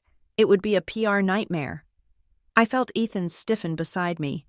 I squeezed his hand, signaling him to stay silent. "So," Silas said, his voice terrifyingly neutral, "you are at a golf course. It is for charity, Dad," Beatrice insisted. "For the orphans. It is very important work. And honestly, Ivy understands. She knows how these things work. She is a businesswoman, after all." "I see," Silas said. "And Ivy, the daughter lying in a trauma ward with a shattered femur. What about her?" "Oh, please," Arthur's voice chimed in. He sounded jovial, likely 3 mimosas deep into the morning. "We called the hospital desk. They said she is stable." "Stable means fine, right? We are planning to drop by next week, maybe Tuesday, after the tournament wraps up. We can bring her some flowers." "Next week," Silas said. "Yes," Beatrice added quickly. "When she is less emotional. You know how she gets. Dad, Ivy has always been a bit theatrical. If we go now, she will just make a scene. And frankly, I do not have the energy for drama today. I have to focus on my swing." Silas looked at me. His expression was unreadable, but I saw a vein throbbing in his temple. He was giving them one last chance, one final, desperate opportunity to prove they had a single scrap of humanity left in their souls. "I want to be very clear," Silas said into the phone. "I am asking you a direct question, and I want a direct answer. Is this golf tournament more important to you than the life and safety of your daughter and your grandson?" The silence that followed was heavy. I held my breath. Part of me, the small, foolish child inside who still wanted her mommy, prayed she would say no, prayed she would say she was joking and was running to the car right now. "Oh, Daddy, stop being so morbid," Beatrice laughed nervously. "It is not a choice between life and death. You are making it sound like she is dying." "She could have died," Silas said softly. "She was trapped in the snow for 40 minutes. "But she didn't," Arthur boomed. "That is the point. She is a thistledown. She is strong as an ox. She will bounce back. She always does. Now, look, we really have to go. The mayor is waving at us. We will call you later. Okay? And tell Ivy to stop freezing the cards. It is embarrassing." "Arthur," Silas said. "Yeah. Goodbye." Silas pressed the red button. The call ended. The room was so quiet I could hear the hum of the refrigerator in the corner. The rejection was absolute. It was not just a refusal. It was a dismissal.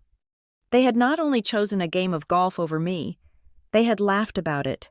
Strong as an ox, as if I were livestock, as if my pain was just a burden for them to manage. I let out a breath I didn't know I was holding, and it turned into a sob. Ethan pulled me into his chest, burying his face in my hair. "I am sorry," he whispered. "I am so sorry." "Don't be," I said, my voice shaking. "Now I know. Now I really know." Silas stood up. He walked over to the window and looked out at the parking lot below. He stood there for a long minute, his back to us. When he turned around, the grandfather I knew, the warm, cookie-baking, storytelling old man, was gone. In his place was the judge, the man who had sent criminals to the electric chair without flinching. He looked at Gerald Hoffman. "Execute Plan B," Silas said. Hoffman nodded. He did not ask questions. He opened his briefcase and pulled out a thick stack of documents. He laid them out on the rolling table.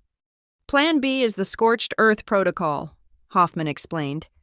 Looking at me, Judge Blackwood prepared 2 sets of documents.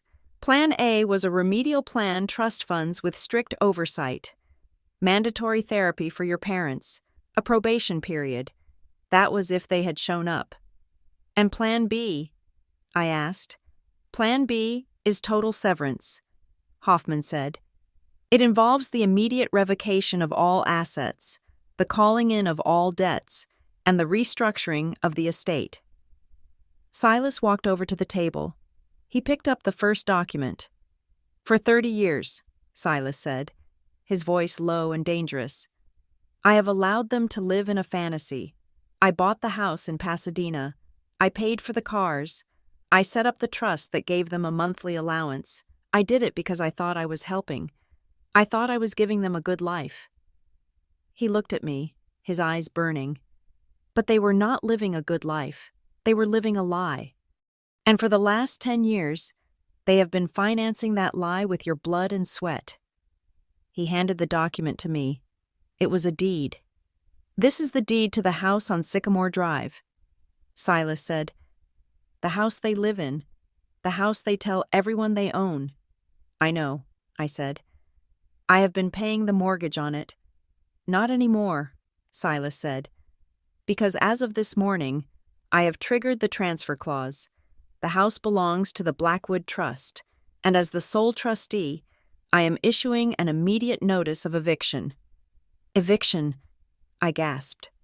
Grandpa, you can't. They have lived there for 20 years. They have occupied it, Silas corrected. They have not lived there. A home is where you care for your family. That place is just a stage set for their vanity. He picked up another document. This, he said, is the revocation of the Blackwood Family Trust. Currently, Beatrice is the primary beneficiary upon my death. This document removes her entirely. It removes Arthur. It removes Clara. He placed the pen in my hand. I am rewriting the will. Ivy, everything the ranch in Montana, the portfolio, the properties in Seattle and Austin, the cash reserves, it all goes to a new trust. The Leo Ethan Thistledown Trust, Hoffman supplied. With you, Ivy, as the executor and primary beneficiary until he turns 25. I stared at the paper. We were talking about millions of dollars. We were talking about a legacy that had been built over 3 generations. Grandpa, I said, my hand trembling. This will destroy them. No, Silas said firmly. They destroyed themselves. They made the choice. Ivy, you heard them. Golf. They chose golf. He leaned down, his face inches from mine. You have protected their fake honor for too long, he said. You let them bleed you dry because you thought it was noble to keep their secrets. You thought if you paid the bills, they would eventually love you. But you cannot buy what does not exist. He pointed to the phone. They think I am an old man sitting on a porch in Montana. They think you are a helpless girl lying in a hospital bed. They think they are untouchable. Silas straightened up, buttoning his suit jacket. Today, I strip it all away. I am going to peel back every layer of their privilege until they are left naked in the cold. I am going to show the world exactly who Arthur and Beatrice Thistledown are. He turned to Hoffman. Call the bank, Silas ordered. Harrison is expecting my call. Tell him to pull the line of credit immediately. Tell him the collateral, the house, is no longer in their name. Done, Hoffman said, already dialing on his secure cell phone. Call the club, Silas continued. Get the manager on the line. Tell him that Arthur Thistledown's membership was guaranteed by me, and I'm withdrawing that guarantee effective immediately. And the cars? Hoffman asked. Repossess them, Silas said. They are leased under the family company name. Report them as unauthorized use. I want the tow trucks there before they finish the 9th hole. I watched in stunned silence as the machinery of my grandfather's wrath began to turn. It was terrifying. It was efficient. It was absolute. One more thing, Silas said. He reached into his pocket and pulled out his phone. I am going to make the call I promised, the one that changes everything. Who are you calling? Ethan asked. I am calling the one person Arthur fears more than me, Silas said with a grim smile. I am calling the press. The press, I asked. The Emerald Summit is a high-profile event, Silas said. There are reporters there, society columnists. I happen to know the editor of the Denver Chronicle. He owes me a favor from a libel case 10 years ago. Silas dialed a number. He put the phone to his ear, his eyes never leaving mine. You wanted justice, Ivy, he said softly. Justice is not just about punishment. It is about the truth, and the truth is about to come out. Hello, David, Silas said into the phone, his voice shifting into a warm, charming baritone. It is Silas Blackwood. Yes, it has been a long time. I have a story for you, a scoop, as you call it. It concerns the Thistledown family and a little incident of fraud. Yes, I think you will want to send a photographer to the Emerald Summit right now. Things are about to get very interesting on the 18th green. He hung up. It is done, Silas said. He walked back to the chair and sat down. Looking 10 years younger than he had an hour ago, the weight of indecision was gone. The action had been taken. Now, Silas said, opening his notebook again. We wait. Wait for what? I asked. For the screams, Silas said calmly. When the avalanche hits, the first thing you hear is the silence. Then comes the roar. We just triggered the slide. Little bird, all we have to do now is watch them run. I looked at the clock. 1 hour and 5 minutes had passed since the ultimatum. They had their chance.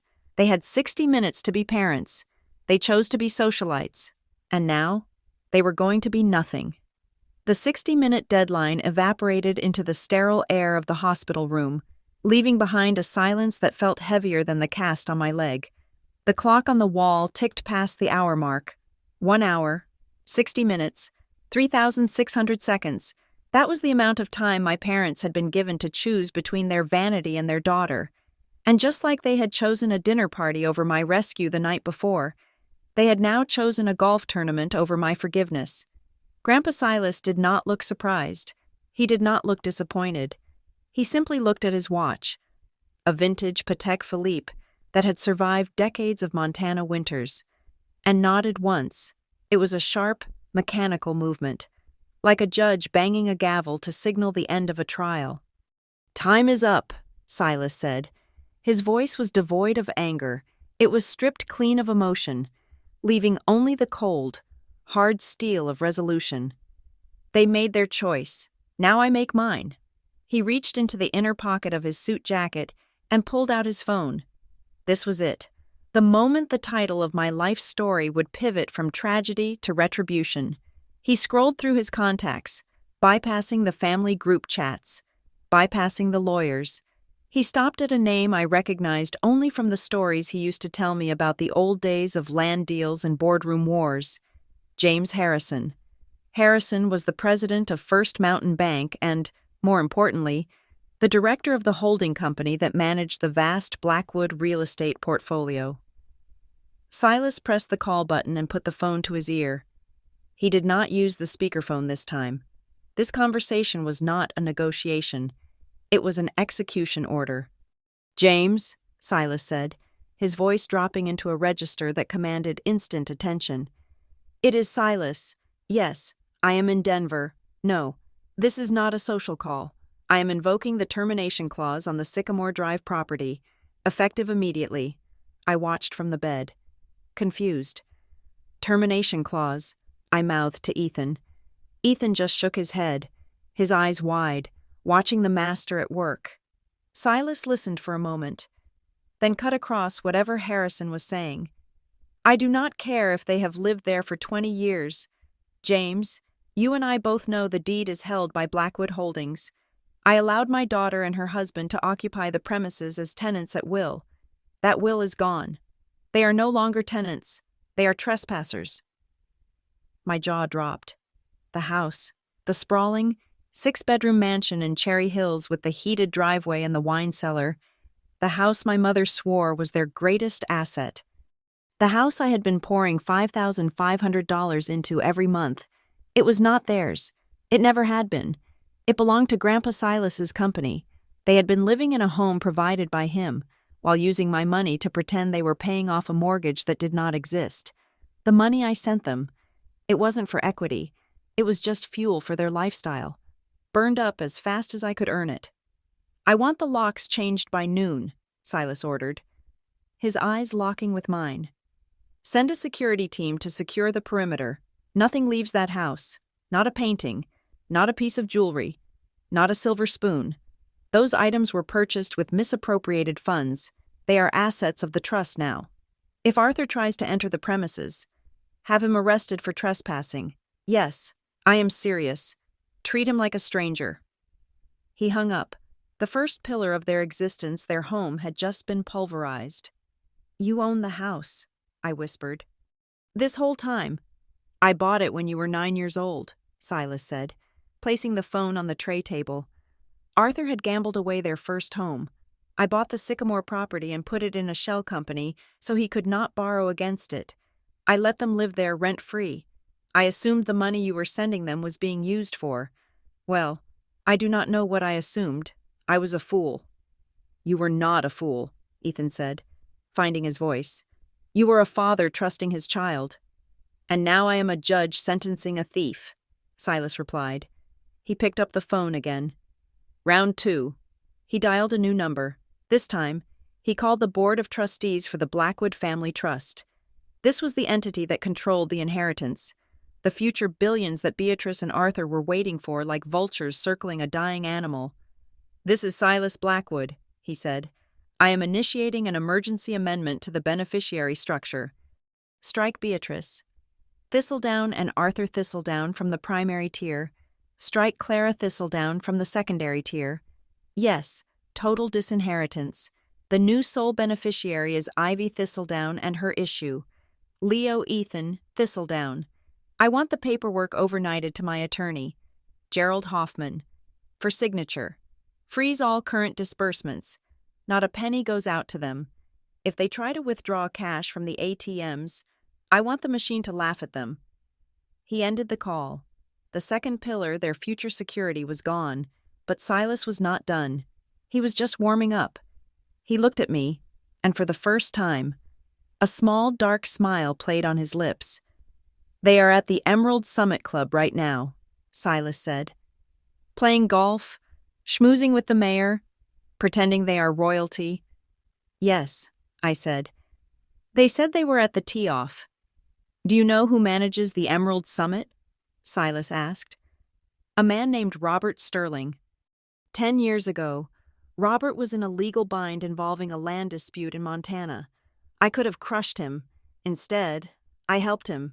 He owes me his career. Silas dialed the number. This was the strike that would hurt them the most. Not the house, not the money, but the one thing they valued above all else, their image. Robert, Silas said warmly. It is Silas Blackwood. How is the tournament going? Good, good. Listen, Robert, I have a situation. My son-in-law, Arthur Thistledown, and my daughter Beatrice are currently on your course. Yes, the honorary chairs. Here's the thing. Robert, they are insolvent. I could hear the faint murmur of a shocked voice on the other end. Yes, insolvent, Silas continued, his voice hardening. They have been funding their membership fees through a third party, my granddaughter, who has recently ceased payments due to, let's call it gross negligence on their part. As of this morning, their accounts are frozen. The check they wrote you for the tournament sponsorship, it is going to bounce, Robert, high as a kite. Silas paused, listening. Then he nodded. I do not want you to lose money. Robert, I know you run a tight ship. If I were you, I would secure the debt immediately. I would pull them off the course before they rack up any more charges on the beverage cart. It is a matter of club integrity, isn't it? You cannot have members playing who cannot pay their dues. He smiled. It was a terrifying smile. Go to the 18th hole, excellent idea, and Robert, make sure it is loud. They are a bit hard of hearing when it comes to financial reality. Silas hung up. It is done. What is done? I asked, my heart pounding against my bruised ribs. Robert is going out to the course personally, Silas said, sitting back in the chair. He is taking the head of security with him. 10 minutes later, my phone began to buzz. It started with a single text from an old college friend, Jenna, who I knew was catering the event. Jenna Ivy. OMG. Are you watching this? Then came another, and another. Mark colleague. Why is security surrounding your dad's golf cart? Sarah Guardian Angels. Checking in. I hope you're okay, but I just saw a live stream from the Emerald Summit. Your mother is screaming. What is happening? Ethan asked, leaning over my shoulder. I opened the link Jenna had sent me. It was a shaky video taken by someone in the gallery at the golf tournament. On the screen, in the middle of a pristine green fairway, chaos was unfolding. 2 large golf carts marked security had cut off my parents' cart. A man in a suit, Robert Sterling, was standing in front of my father, holding a clipboard. I turned up the volume. Regret to inform you, Mr. Thistledown, that your membership privileges have been suspended effective immediately due to non-payment and lack of verified funds. Robert's voice carried over the wind. This is preposterous, Arthur was shouting, his face a beet-red contrast to his white polo shirt. Do you know who I am? I am the honorary chair. I will sue you. I will buy this club and fire you. Your credit cards have been declined across the board. Sir, Robert said, loud enough for the crowd of wealthy onlookers to hear. And we have just received notice from the property owner of your residence that you are being evicted. The club cannot extend credit to individuals without a fixed address. A gasp rippled through the crowd in the video. Evicted? My mother's voice was a shrill shriek. She lunged at Robert. That is a lie. We own that house. My father gave it to us. Actually, Mrs. Thistledown, Robert said, stepping back. Judge Blackwood just confirmed that you were merely guests on his property. And that status has been revoked. Security guards stepped in, taking the golf clubs from the back of the cart. Hey, those are custom clubs, Arthur yelled, tugging at the bag. They cost $4,000, which you paid for with a check that is about to bounce, Robert said calmly. We are retaining them as collateral against your unpaid bar tab. The video ended with my parents being physically escorted into the back of the security cart. Driven away past rows of staring, whispering elites, the very people they had spent 10 years trying to impress were now filming their downfall. Oh my God, I whispered, covering my mouth. They actually did it. They kicked them out. Publicly, Silas noted with satisfaction. The rumor mill will do the rest. By dinner time, there won't be a door in Denver open to them. My phone buzzed again. It was a text from Clara. Clara. You psycho. Mom just called me screaming. They are being kicked out of the club. Everyone is watching. How could you do this to us? I am at the spa and my card just got declined for a facial. I am stranded. Fix this now, or I swear to God. I handed the phone to Silas. He read the text and chuckled dryly. Stranded at a spa, he mused. A tragedy for the ages. She can walk home. It will build character. Is it over? I asked, looking at the 2 men who had just dismantled my family's life in under 20 minutes. Have we won? Silas shook his head. Not yet. We have taken their money. We have taken their house. We have taken their status. But there is one thing left to take, the narrative. He reached for his briefcase and pulled out a sleek tablet. Arthur and Beatrice are liars, Silas said. They are already spinning a story. They are probably telling people right now that this is a banking error, or that I have gone senile, or that you have lost your mind from the accident. They will try to play the victims. They will say you abandoned them. They already did, I said, remembering my mother's accusations on the phone. She said I was financially abusing her. Exactly, Silas said. So we are going to get ahead of the story. We are going to nuke the bridge before they can even try to cross it back. He opened a social media app. It was the private network used by the extended Blackwood and Thistledown families, as well as the high society circle of Denver. It was a closed loop where people bragged about their vacations and investments. I had Hoffman scan the documents you showed me, Silas said. The bank statements, the transfer histories, the text messages where they refused to help you last night. He tapped the screen. I am posting it all, Silas said. Every single receipt, every single dollar amount. 10 years of proof that Ivy Thistledown was the sole breadwinner of this family, and that Arthur and Beatrice were nothing but parasites. "Grandpa," I said, a sudden wave of anxiety hitting me. That is nuclear. Everyone will know." "Good," Silas said. "Let them know. Let them see the date stamps. Let them see the memo lines where you wrote mortgage and mom's allowance. Let them see the text from Arthur telling you to handle your own car crash." He held his finger over the post button. "Are you ready? Ivy, this closes the door forever. Once this is out, they can never pretend again. They will be exposed for exactly what they are." I looked at the cast on my leg. I thought about the cold air in the overturned car. I thought about Leo, alone in his crib, waiting for a grandmother who was too busy drinking champagne to save him. I thought about the $5,500 a month, the $672,000 total, the theft of my life. "Do it," I said.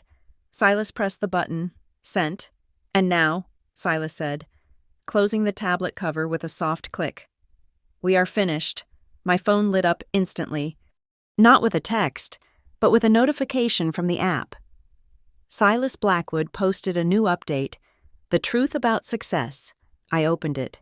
There, for all of Denver to see, was the autopsy of my parents' deception. The PDF of the bank statements was attached. The screenshots of the texts were embedded, and above it all, a simple caption written by Silas. "For 10 years, my granddaughter Ivy has supported her parents while they claimed success they did not earn.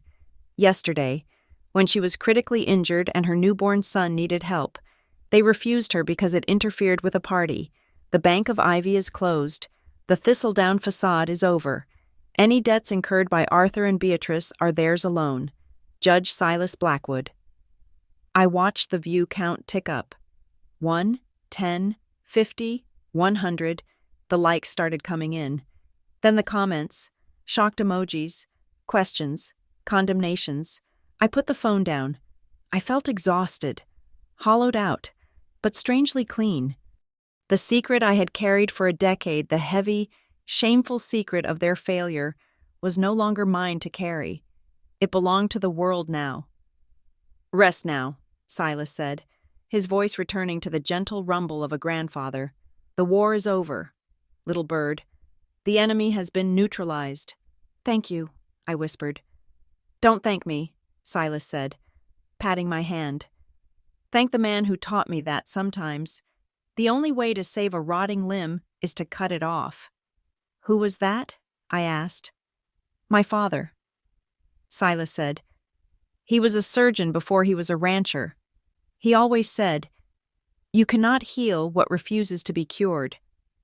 He looked at the door, where nurses were starting to gather, whispering and pointing at their phones. The news was spreading. "Arthur and Beatrice refused to be cured," Silas said. "So today, we performed the amputation." The atmosphere in room 304 had settled into a kind of sacred quiet. It was the calm after a hurricane, the silence that follows the final crash of thunder. I lay back against the pillows, the morphine drip humming softly, creating a cocoon of numbness around my shattered leg. Beside me, Ethan was peeling an orange, the citrus scent cutting through the antiseptic smell of the hospital.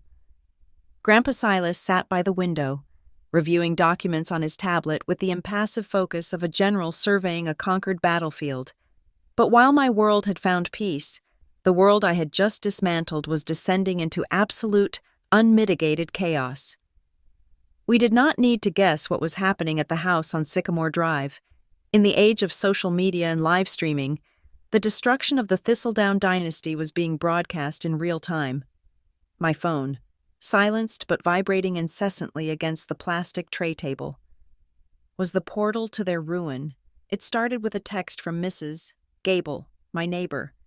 She had returned home to relieve Martha, who was now staying on as a paid employee, and had a front-row seat to the spectacle unfolding down the street. "Mrs. Gable Ivy, honey, there are police cars at your parents' house, and big trucks. Is everything okay?" It was not okay. It was justice. I closed my eyes and could vividly picture the scene based on the updates flowing in from Silas's security team. At exactly 1 o'clock in the afternoon, 2 black SUVs from Blackwood Holdings had pulled into the driveway of the mansion. 4 private security contractors, wearing tactical vests and carrying clipboards, stepped out. They were not there to negotiate. They were there to enforce.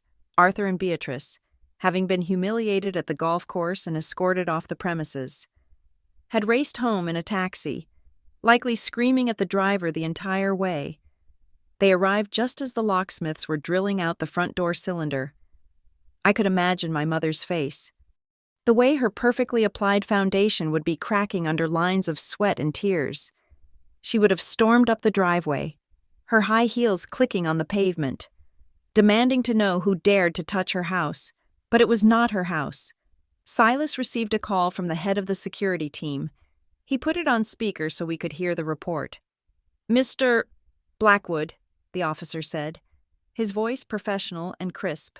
"The subjects have arrived on site. They are agitated. Proceed with the extraction," Silas ordered calmly.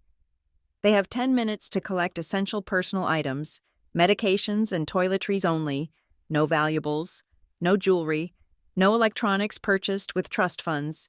"Copy that," in the background of the call. I heard my father shouting, "This is illegal. I know my rights. You cannot kick me out of my own home." "Sir, please step back," a guard's voice warned. "This property belongs to Blackwood Holdings.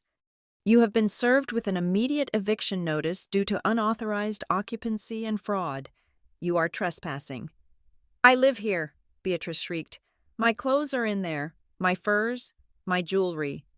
"You have 10 minutes, ma'am," the guard replied, unmoved. "I suggest you hurry."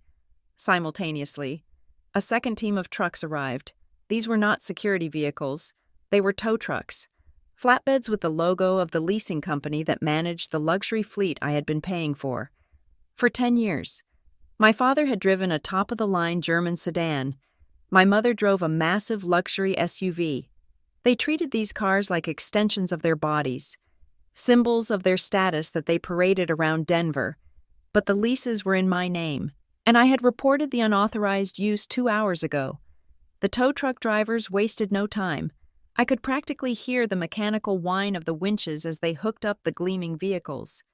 My phone buzzed with a video link sent by Jenna, who was apparently glued to the neighborhood Facebook group. I opened it. The video showed my father clinging to the door handle of the sedan as it was being dragged onto the flatbed.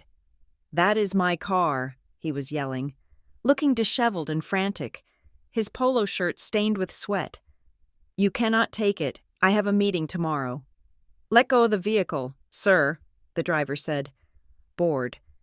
"Payment is 90 days overdue according to the lessor. We have a repossession order." "90 days?" Arthur sputtered. "But Ivy pays it. Ivy always pays it." "Talk to Ivy then," the driver said, hoisting the car into the air. The camera panned to the lawn.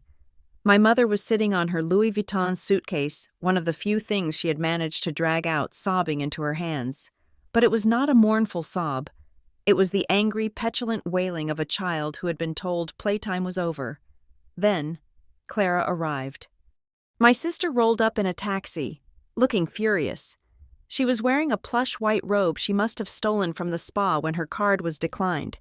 She marched up the driveway, shouting at the security guards, waving her phone in their faces.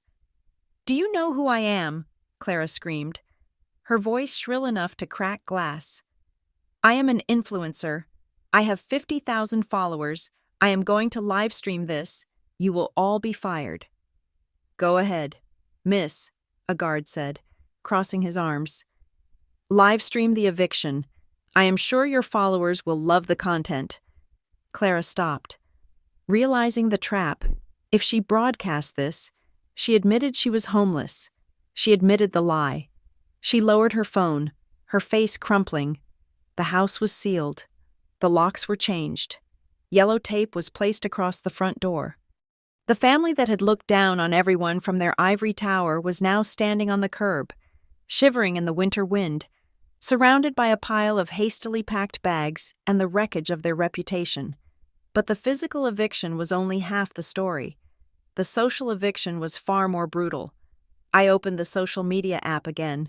Silas's post, "The Truth About Success," had gone viral within our circle.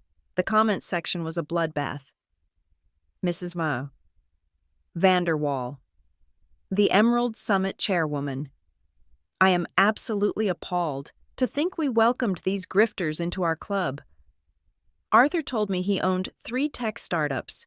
Turns out he was living off his daughter. Disgusting. Tom Miller, Dad's golf buddy. I lent Arthur $2,000 last month for a bridge loan. I guess I'm never seeing that again. Unbelievable. Jessica P., Clara's best friend. Wait, so the trip to Cabo wasn't sponsored, her sister paid for it, and she treats Ivy like trash. Unfollowing. They were being erased. The people they had spent their lives trying to impress were not just turning away, they were actively stomping on them. The facade of wealth was the only thing protecting them from their own nasty personalities. Without the money, they were just rude, entitled people, and nobody likes rude, entitled, poor people. My phone rang. It was not a text this time. It was a call. Mom. I stared at the screen. Silas looked up from his tablet. Ethan stopped peeling the orange. "You do not have to answer," Ethan said softly. "Yes," I said, reaching for the phone. "I do. One last time." I accepted the call and put it on speaker. Ivy. The sound was a cacophony of wind, traffic noise, and hysteria. Beatrice was hyperventilating. "Ivy, you have to stop this," she screamed. "They locked us out. They took the cars. We are on the street. Ivy, on the street. The neighbors are watching." "I know," I said. "I can see the video on Facebook." "How can you be so cruel?" she wailed. "We are your parents. We gave you life." "And I gave you a lifestyle," I replied calmly. "For 10 years, and you threw it away for a golf tournament. We said we were sorry." Arthur's voice broke in, sounding desperate and broken. "We apologized. Silas is insane. Ivy, he is senile. He cannot do this to us. You have to talk to him. Tell him to call off the dogs. We will make it up to you. We will pay you back." "With what money?" "Dad," I asked. "You do not have any money. You never did." "We can get a loan," Arthur pleaded. "I have connections." "Your connections are currently writing comments on Grandpa's post about what a fraud you are." I said, "No one is going to lend you a dime." "Ivy, please," Clara's voice joined the chorus, sounding small and terrified. "I have nowhere to go. My friends won't answer my texts. You can't let me sleep on the street. I am your sister." "My sister called me a bitch yesterday because I wouldn't buy her a dress," I reminded her. "My sister watched me pay her bills for years and mocked me for working hard. You wanted to be an influencer. Clara, well, now you have a real story to tell. The story of how you lost everything because you were too proud to be kind." "I will sue you," Beatrice shrieked, snapping back to anger when begging didn't work. "I will take you to court. I will tell the press you abandoned us." "Go ahead," I said. "Grandpa has already spoken to the press. The Denver Chronicle is running a story tomorrow. The Fall of the House of Thistledown. I think the headline is quite catchy." There was a silence on the other end. A silence born of total, crushing defeat.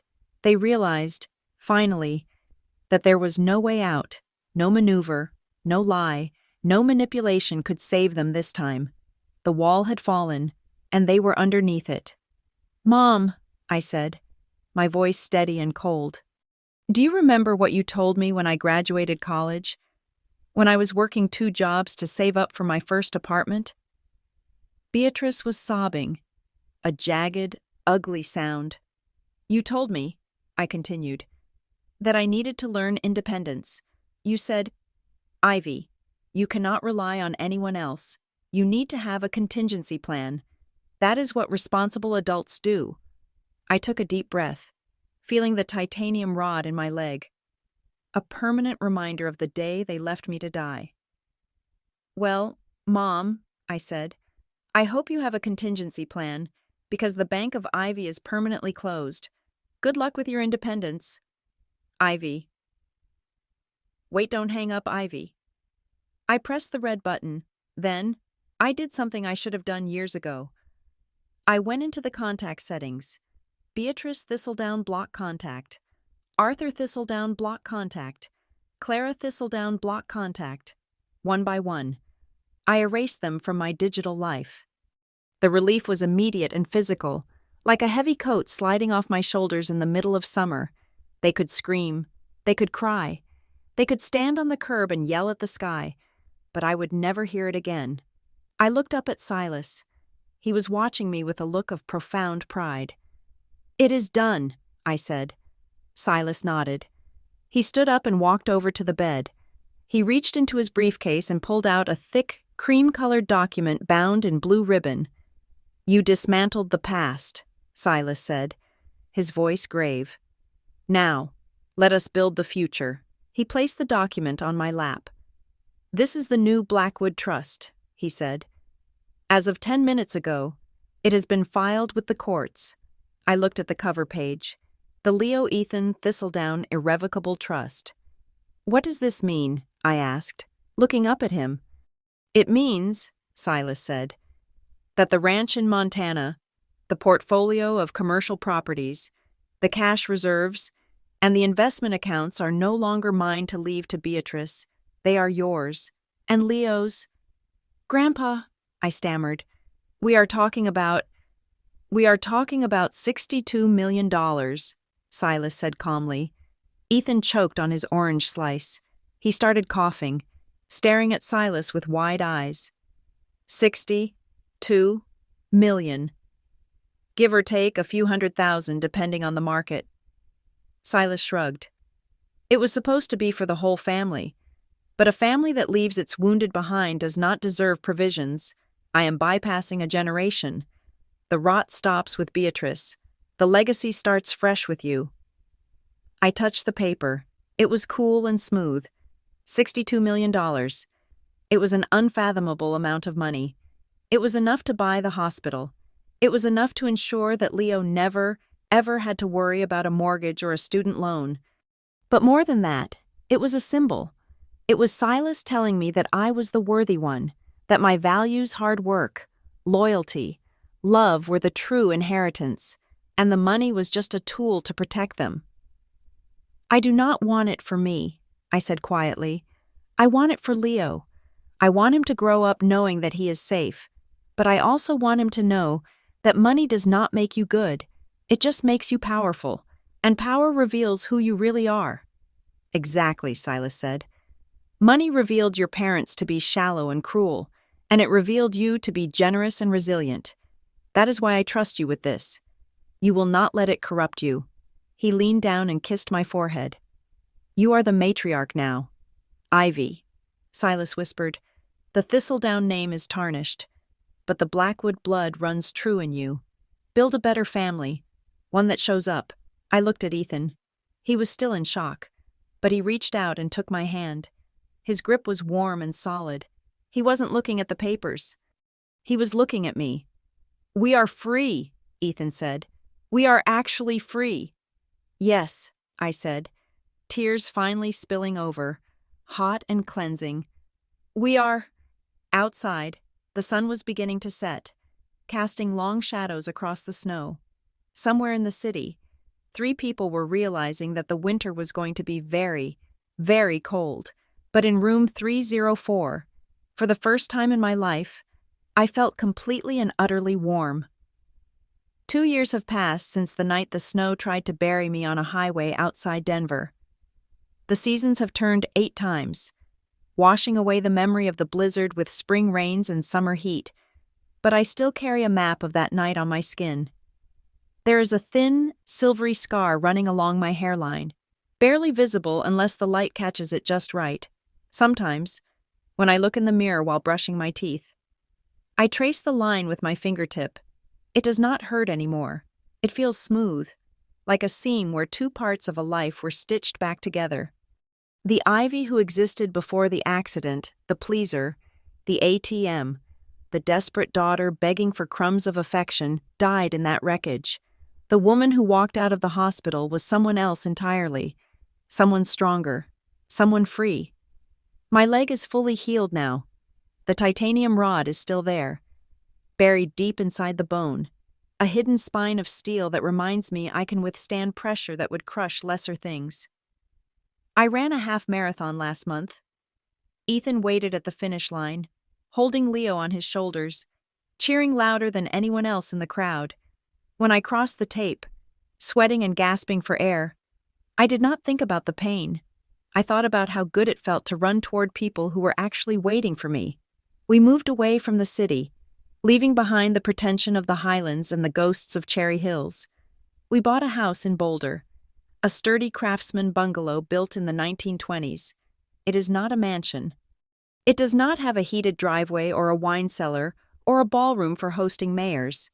It has creaky floorboards that smell of cedar, a kitchen that is always messy with flour and toys, and a backyard where Leo chases butterflies until he falls over giggling. It is a home in the truest sense of the word, purchased with our own money, maintained with our own hands, and filled with a warmth that no amount of status could ever buy. Our wealth is vast now, thanks to the trust Grandpa Silas established. $62 million sits in accounts bearing Leo's name. But we do not live like billionaires. We live like people who know the value of $1. We drive safe, reliable cars. We shop at the local farmer's market. The money is there, a silent guardian ensuring that Leo will have choices. That illness will never bankrupt us, and that we can help the causes we care about. But we do not wear our money. We do not drive it. We do not let it define us. As for the people who used to define me, they have faded into the background noise of the universe, like static on a radio station you are driving away from. I know where they are, though I never asked to know. Information has a way of traveling. Arthur and Beatrice Thistledown, along with my sister Clara, are currently living in a 2-bedroom apartment in a rundown complex outside of Reno, Nevada. The Thistledown dynasty did not survive the winter of their eviction. Without Silas's money, without my monthly subsidies, and without the social standing that greased the wheels of their existence, they fell hard and fast. Arthur, the man who used to scream at waiters if his steak was slightly overcooked, is now working as a night manager at a discount car rental agency near the airport. I imagine him wearing a polyester uniform that is too tight, forcing a smile for customers who treat him with the same dismissal he used to inflict on the world. Beatrice, the woman who refused to leave a gala to save her grandson, works the front desk at a budget motel. I heard through a distant cousin that she tells her coworkers she is a displaced heiress and that she is suing her family for millions. They just roll their eyes and hand her the room keys. She is still the victim in her own mind, the martyr of a tragedy she wrote herself. And Clara, my sister, the aspiring influencer who mocked my work ethic. She works retail at a mall kiosk selling phone cases. Her Instagram account, once a curated feed of luxury vacations funded by me, has gone silent. Reality is hard to filter. They still try to reach out, every month or so. A letter arrives, usually forwarded by a lawyer or sent to an old P.O. box. I keep active just to monitor threats. The tone of the letters shifts like the wind. Sometimes they are angry, threatening lawsuits and demanding their rightful share of the Blackwood fortune. Other times they are pathetic, weeping on paper about their arthritis, their unpaid bills, their loneliness. We are family. They write, "How can you sleep at night knowing your parents are suffering? I sleep just fine. I sleep deeply, wrapped in flannel sheets, with the sound of my husband's breathing beside me, and the knowledge that my son is safe down the hall. I do not burn the letters anymore. I simply shred them. I feel no guilt. Guilt is a tax you pay when you owe someone something. I owe them nothing. I paid my dues in full, $672,000 worth of dues. The account is closed. Grandpa Silas did not stay in Montana. The week after the eviction, he announced that the winters at the ranch were getting too hard on his bones. He bought a small, charming cottage just 2 miles down the road from us. He is 82 years old now. But he seems younger than he did in the hospital. He visits every Sunday for dinner. He does not wear his suits anymore. He wears comfortable cardigans and corduroys. He spends hours sitting on the floor with Leo, building towers out of wooden blocks and reading stories about cowboys and dragons. Leo adores him. To Leo, he is not the terrifying judge who dismantled a family with a single phone call. He is just Papa C, the man who sneaks him extra cookies and teaches him how to whistle. One evening in late November, just as the first snow of the season began to fall, gentle snow, kind snow. Not like the blizzard of 2 years ago, we were gathered in our living room. A fire was crackling in the stone hearth, casting a golden glow over the room. The air smelled of wood smoke and apple cider. Ethan was sitting on the rug, tuning his guitar. I was curled up on the sofa with a book, but I wasn't reading. I was watching them. Leo, now a sturdy, energetic toddler with Ethan's dark eyes and my determination, was wobbling across the room. He was holding a plastic dinosaur in one hand and a piece of cracker in the other. His destination was the armchair where Grandpa Silas sat. "Papa," Leo chirped, stumbling over his own feet. Ethan reached out to steady him, but Silas waved him off with a smile. "Let him walk, son. He finds his balance by losing it." Leo made it to the armchair. He pulled himself up on Silas's knee, drooling slightly, and offered the soggy cracker to his great-grandfather. "For me?" Silas asked, his voice thick with emotion. Leo nodded solemnly. "Share." Silas took the cracker as if it were a diamond. He looked at me over Leo's head, his blue eyes shimmering in the firelight. "You did good, little bird," he said softly. "You built a good life." "We built it," I corrected him. "You laid the foundation." "No," Silas shook his head. "I just cleared away the rubble. You are the architect." I looked at this scene, the 3 generations of men who loved me, who would never hurt me, who would drive through a storm to find me, and I felt a profound sense of clarity. For 29 years, I had thought family was defined by blood. I thought it was an obligation, a debt you were born into, a heavy coat you had to wear even when it suffocated you. I thought leaving them meant I was a failure. But looking at Leo, I realized the truth. Family is not about whose DNA you share. It is not about a common last name or a history of shared holidays. Family is the people who show up. Family is the nurse who drives through a blizzard to hold a stranger's baby. Family is the husband who threatens to tear down the world when you are hurt. Family is the grandfather who cuts off his own child to save his grandchild. And sometimes, family is the choice you make to walk away. Ethan started strumming a soft melody on the guitar. Leo began to dance, a clumsy, joyful bobbing of his knees. Silas clapped along, laughing, the sound deep and rich. I closed my book and laid my head back against the cushion. I touched the scar on my forehead one last time, tracing it like a signature on a finished contract. The debt was paid. The contract was void. I was no longer a daughter of obligation. I was a mother of intention. Blood might be thicker than water, but love is the only thing that keeps us alive, and sometimes you have to cut off the dead parts to save the body. I looked at the fire, burning bright and warm against the cold night, and I knew that we had saved the heart of this family, and it was beating stronger than ever. If you have listened this far, thank you for walking this road with me. It is not easy to talk about the people who hurt us, especially when those people are supposed to be our protectors. But I hope my story reminds you that you are not a bank. You are not a doormat, and you are not obligated to set yourself on fire to keep others warm. I would love to know where you are listening from today. Drop a comment below with your city or country. I read every single one, and it helps me feel connected to this amazing community of survivors. If this story resonated with you, or if you just enjoyed seeing justice served, please consider subscribing to the channel Healing Drama Stories. Hit that like button to help us grow. And if you really want to support the channel, press that hype button so this story can reach more people who might need to hear it. You are worthy of a family that shows up. Never forget that.